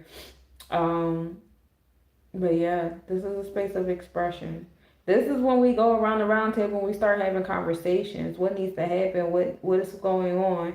How are we feeling? You know, what's still on our list of things to do, especially for long-term planning. This is definitely a good space for long-term planning, business planning. Not too much movement. Not too much movement at all. Then last but certainly not least, y'all, we made it. We made it. We enter our month of 4. December is going to be our month of 4, all right? This is when we get into our stability. We make our mason stone here. Yay, we made it. So December is a very important space, all right? How are we kicking off this month? What's the first thing I see up here on the dates? Jupiter enters Gemini constellation because Jupiter is going back prograde. Actually, no, I lied. Jupiter ain't even started retrograde yet. Jupiter does enter Gemini constellation though on the 5th. So expansion and abundance to the community and communications that's happening, especially after you get done doing the work in the month of 3 of sitting at a round table and having those conversations that need to happen and letting those transformations occur accordingly. So then we have Mars entering the Sagittarius constellation. We have our solar plexus chakra getting fired up in expansion and abundance. Be mindful of overindulging into desires, addictions, obsessions, things like that. That'll be the test of your solar plexus chakra, what motivates you and what gets you going. Some of you guys get motivated and y'all get going in things that are self-destructive. Don't start destroying yourself in the month of 4, y'all. Don't do it. Keep on alive. Because when we get into January, we'll be in the year of 2. So now we'll be in the year of balance, harmony, and justice. In the same breath, we'll be in the year of mastery. It'll be 11 because 2 and 2 come together and make 4. 4 and 7 is 11. So before we even get to the 2, we're going to get to self-mastery. So we're gonna be in that year of self mastery, and that's gonna that's gonna make January be a month of three. So whatever we did, it started in November, you're gonna bring into January. So this month of December is very important for staying focused and what it is that you're going to build, because January is going to be like, all right, how we executing? Let's go. All right. All right, coming back to December. I was ahead of myself. I'm already in 2027, y'all. We ain't even get 2026 yet. Uh, the moon and Venus will be in conjunction on the 5th. So now we have our third eye and our heart chakra in alignment. Let me change my calendar so I'm up to date with my show. And don't even worry about it if y'all ain't catch all of this and I'm confused and what the fuck she talking about. Because you guys can always hit me up for a one-on-one session. You guys can always join my Facebook subscription service. We only got like well, no, it's the 29th. We got 2 more days before the price of that goes up. It ain't gonna be nothing crazy. But that'll be where I start doing my lives exclusively. And I do this mathematics on a daily level. I also do this on a monthly and a weekly level. So please don't get overwhelmed and feel like you can't, like, dang, I ain't catching this. I ain't never gonna catch it. Like, bro, that's not true. Y'all know I'm gonna come back. I'm gonna be more detailed. I'm gonna be, I'm gonna have the degrees, the aspects, and everything. I'm just giving you guys a summary. You know what I'm saying? So don't get flustered. It's all right. This is a summary. What you catch this time is what you're supposed to catch. And when I come and I start giving y'all more details, y'all gonna catch what y'all supposed to catch then. You hear me? All right. So when the moon and Venus conjunct, that's gonna be in Libra. That's gonna be in the Libra scales. All right. That's gonna be in the second house too of what we value and what we prioritize, our money making space too. So being in truth about what you value and prioritize is important there. Justice system is also going to be in the forefront there. How the justice system is going to affect people's homes and families. It's something going to be earth shattering right there. And that's a day of 9. That's a day of giving birth. So somebody somewhere is cooking up something in the justice system. They're going to implement it on the day of 5. Mark my words. The Cassiopeia meteor shower from the Andromeda constellation will be 12/6. On the 7th, the Puppet Velvet meteor shower from the Vela constellation, as well as the Moon and Mercury being in conjunction, is also happening there. Third eye to the throat chakra, insight on what we communicate and what we harvest happening. 12/7, that's 3, 1, that's a day of 2 as well. That could also be considered a day of 11 because 3, well, I wouldn't even, that's a stretch. But yeah, it could be a day of mastery too. What we harvest in our space and having some insight on what you've been harvesting can be a space of mastery. So from the 11 or 2 with the moon and Mercury.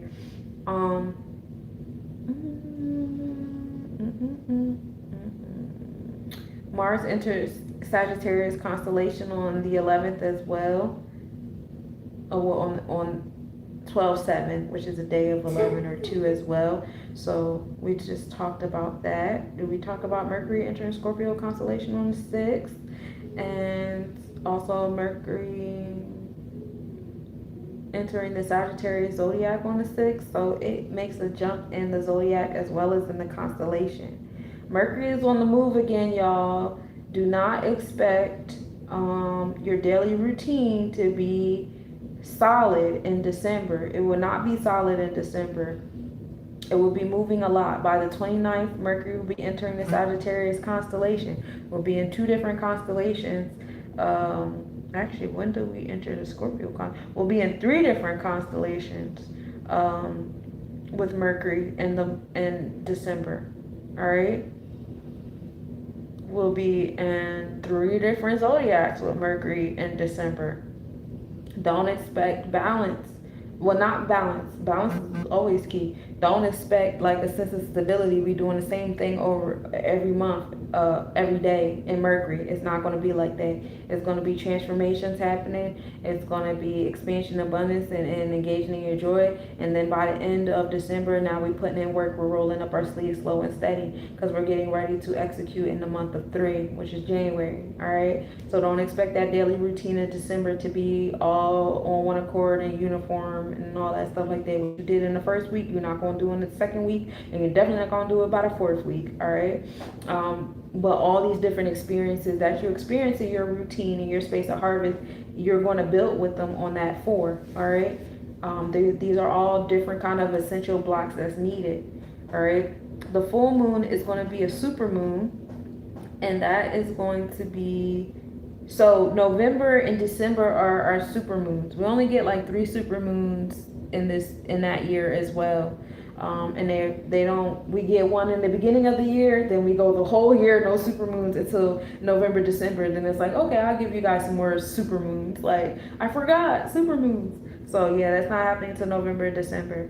12, 23, 1, that's 5, 8, 9, that's the day of 9. We'll have that full moon, super moon, which is the cold moon. Did I talk about the Ursa's meteor shower? They're going to move 5 to 10 hour from December 21st to the 22nd from the Ursa Minor constellation. That's the comet Tuttle. I know I talked about the Cassiopeia and Puppet Velvet meteor showers. So lots of meteor showers, grounding yourself outside, getting the celestial information. The Geminid meteor showers on the 14th. On the 18th, Moon and Saturn will be in conjunction. We talked about that. That sounds familiar. On the 20th, the Leonis Minor meteor shower from Leo Minor constellation. So lots of meteor showers, lots of going outside and just getting celestial information, which is going to change what you do on a ritualistic level. On 12/27, the moon and Jupiter will be in conjunction. That's a 9, 3, that's a 3, that's a 4. That's a day of 4. The moon and Jupiter being in conjunction. Make sure you build and solidify something with that, whatever revelations you get with that on that day. The moon and Mars will be in conjunction the next day, all happening in Leo energy.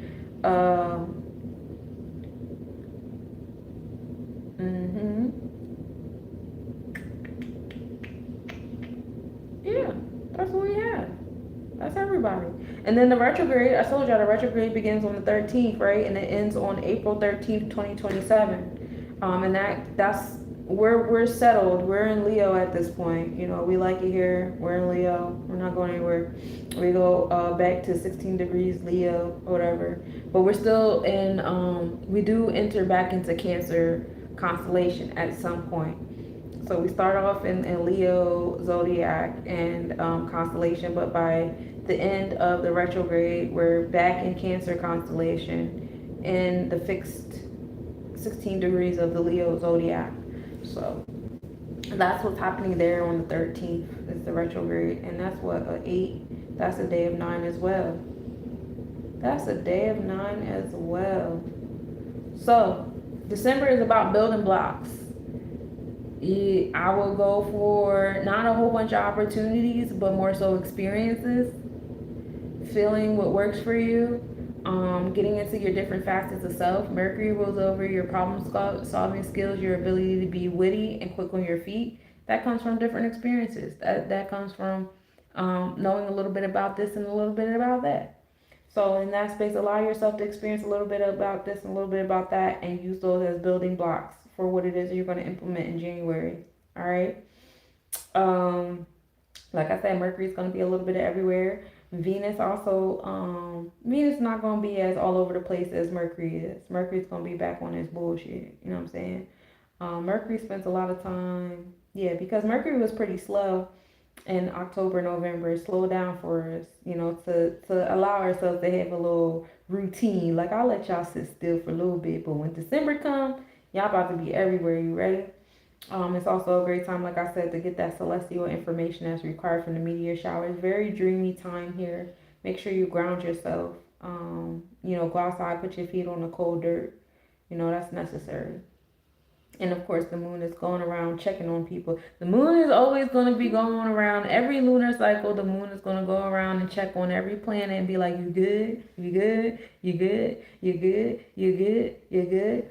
So in your personal self, when you look at the moon's calendar every 28 days, check your personal planetary placements and you'll see at what times, what days and what times the transit moon is checking in on your Sephiros. What time of day is the moon checking in on your chakras, on your personal chart. I done told you when the moon is checking in on the collective chart, but when is it checking in on your personal? And that's when you get into your cycles of when you feel like doing certain things. I feel like nurturing this side of me. I feel like nurturing that side of me. When you start getting back into your feelings, your intuition, that sense, that's our sixth sense. Your feelings, right?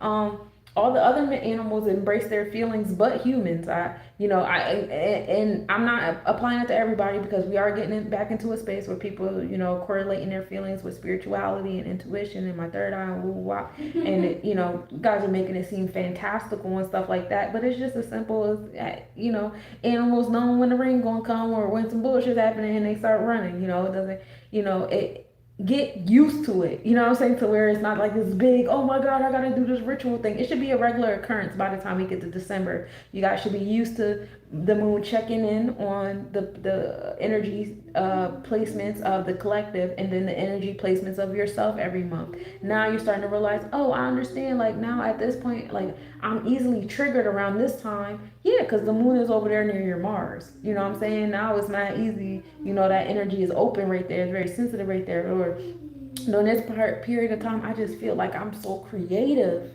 Oh, okay, because the moon is over there near your Venus around this time. You know what I'm saying? Or, oh, around this time, I just feel like, communicating or writing lyrics or writing my books or doing all these different things just come so much easier. Yeah, because the moon is over there near your personal Mercury, like stuff like that. That's how you get into your personal feelings. What I feel like when I feel like doing something during a lunar cycle. We are not robots. We're not here to be 24/7 in our solar plexus chakra. We're not here to be 24/7. I'm writing songs every day, all fucking day long. It's da da da da da. I'm doing the world that we live in has us moving outside of our nature, outside of our cycles. This is not how we're naturally supposed to be moving. You know what I'm saying? So have that sense of awareness and learn how to embrace that about yourself. And the moon alignment is step one. Now once you get comfortable with the moon checking in on what planets on your personal chart or when it enters certain zodiacs, what planets, because what other planets do you have on that zodiac chart? You know what I'm saying? I got my sun, moon, Mercury, and Venus in Virgo. So when the moon is in Virgo, oh man, I'm out here. You know what I'm saying? I'm feeling good. I'm organizing stuff. Shit's getting done. It's a great time. We knocking shit out. I'm in my feelings. I'm writing music. I'm painting. I start to feel overwhelmed because I just want to do everything because I have so many Virgo planets that's being checked on right now. You know what I'm saying? And then, when the moon is in Pisces, I don't feel nothing. I feel so far away. I'm about to go take a nap. I don't like just sitting around because my Mars and Gemini. Like you'll start to have those, and then Mars and Gemini. Now this is the next step we get into. Now with Mars and Gemini, that's square the moon in Pisces. So then you start getting into the aspects of, oh, well, what's square? What's conjunction? What's sextile? And what are those energies doing? So my Mars and Gemini get a little upset when the moon is in Pisces. Like, bitch, we want to do stuff. Nobody want to deal with this. And then, my planets in opposition is like, dang, you're so far away. You know what I'm saying? Like, so you start to get into your personal cycles. Astrology is essentially not just telling time for agriculture of the outside world of when we plant our food and what food to plant, because that's what it's always been used for. It's also about learning your internal clock, your internal, cycles, what's going on inside. That's what astrology is for. What type time are you on? You know what I'm saying? Where's your clock of destiny? And the goal is to find other people on your same time. And that's where we get into the conversation of not everybody gonna be on your time all the time. Eventually that person is gonna be on a different clock. And that clock ain't for you and your clock ain't for them.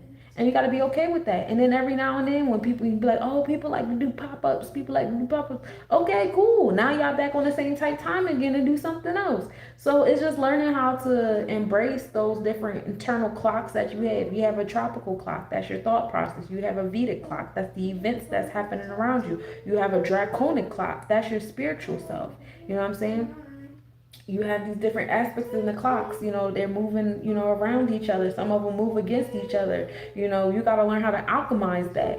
When this clock is over there and that clock is over here, A regular person that allows these energies to control them will be like all over the place and losing their shit. You ain't that person though. You're an alchemist. You're a magician. You pull the magician card on that shit. You know how to use all of that. So pull that magician card and do your work. So in this year of one, hopefully you guys walk into that power. Not hopefully, you are going to walk in that power. I believe in you to walk in that power. You have no choice but to walk in that power. Success is yours. You know what I'm saying? There's no other choice but to be successful. The universe is successful every fucking day. You wake up every day, the sun is out, hold on, I only got a little bit of time left. Okay, I'm good a little bit. I'm about to close out. You wake up every morning, the sun is out. You lay down, the moon is out, the stars is out. The moon is going through its phases. The birds is doing this, the bees is doing that, the worms is doing this, the flowers is doing that. The universe is always fucking successful. There's nothing unsuccessful about the universe. There's nothing unsuccessful about nature. You are a reflection of the universe. You are the universe. You are nature. Everything that's outside of you is inside of you. So how the fuck are you not successful? You have no choice. There's no plan B. You're going to be successful. If you want to be successful at doing nothing, then you are going to be successful at doing nothing. If you want to be successful in being afraid, you're going to be successful in being afraid. If you want to be successful in having doubt, guess what? You're going to be successful in having doubt. You're going to be successful. You have no fucking choice. You want to be successful at fucking up? Guess what? You're going to be successful at fucking up. You have no choice. You got to get that in your brain. That's the only choice, is to be successful. The universe is literally living on a thin thread. Everything happens on a thin thread. Like when you think about the different directions that the earth is moving, the fact that Pluto prevents so many planets and meteor showers and asteroids and shit from hitting us because of its electromagnetic field. All these things is hanging on a thin thread. You have to learn how to live on this thread. Pull out a piece of your hair. Look at how thin that is. That's the thread that you have to learn how to live on. That is the path of ease. That sounds crazy, don't it? That's what trust, that's what faith look like. Your faith, your trust need to be that thin. It needs to be able to dance on that thread. Now that hair was successful till you plucked it. But that's what I got for y'all today. I appreciate y'all staying with me. I ain't gonna hold y'all. My throat chakra is dry. All the readings I was gonna finish tonight, if I can't finish it from my bedside, I got y'all in the morning. I promise. I already started all my subscription readings for those of you guys that are waiting for me on Facebook. Your presentation is up. It's just a matter of me attaching the voice notes, which is not happening tonight. My throat hurt. But I will see y'all, and I'll be in soon with y'all. We got the full moon happening this weekend coming up, so I'll definitely be coming back to y'all for the full moon to new moon, giving y'all the cycle. I do have a new moon to new moon live up there on Facebook already. I had told myself once we go into this full moon, I will start doing the daily mathematics again like I was doing. I have been showing you guys, especially you guys on TikTok, y'all been looking at my memories of the daily mathematics I've done for the last 3 years. The year number has changed, but the month and the date has, been the same. I think at this point, if you guys have been watching me for the last 3 years, if you guys have been watching me for the last 7, 8 years, I've been doing this shit for a minute, y'all. At this point, you guys should be a little bit more versed than y'all know what the fuck I'm talking about. For my newcomers in there, because I know it's always newbies in the joint. Don't worry, I'll be back come the full moon. I'm bringing things back into my vortex. Just give me grace. I had to rest. That's all. I had to rest. I had to get myself together. I woke up today and I felt regular again. I was like, ooh, I'm out of my retrograde, because I definitely was in retrograde, baby. I was slow. I was waking up sleepy. I was sleepy all day. It wasn't feeling good here at all. But rest is work for me. Rest is a lot of work for me, because I have to learn how to let myself rest. I think I let myself lay down till about 5 o'clock, and I was like, all right, I have enough. I gotta get up. I gotta do something. But I'll let y'all go. I love y'all so much. Let me know if you guys would like a personal reading, if you want to get into it with your personal mathematics, or if you need some insight on the moon and how it's flowing through your personal chart and stuff like that, and what you should be doing based upon, where your zodiac sign stuff is at. I do all of that. Just, what the best thing is to do is the best thing is to book a free consultation with me. My consultations are 22 minutes. They're free. Book it. Introduce yourself. Let's see what you need. My services are so infinite because they're so malleable, you know, um, to whatever it is you got going on. So it would be better if I just get an understanding of what it is you got going on, what it is you're interested in, what it is you're moving towards, and I'll let you know how my services can fit your needs. Or if they can't, I have a nice little Rolodex of people that can help you with what it is that you need help with. I have no problems with sharing my Rolodex with you. But it starts with a consultation. You guys got to take that, trust me, take that foot and put it forward and say, I need help. I need guidance. It's okay. I had to go to people for help and guidance. I still have people I go to for help and guidance. Like, it's all right. But yeah, I'm gonna let y'all go. I've had enough. I hope y'all had enough too. I hope this was very informative and y'all had a great time. I had a great time. Peace, y'all. Bye. Bye.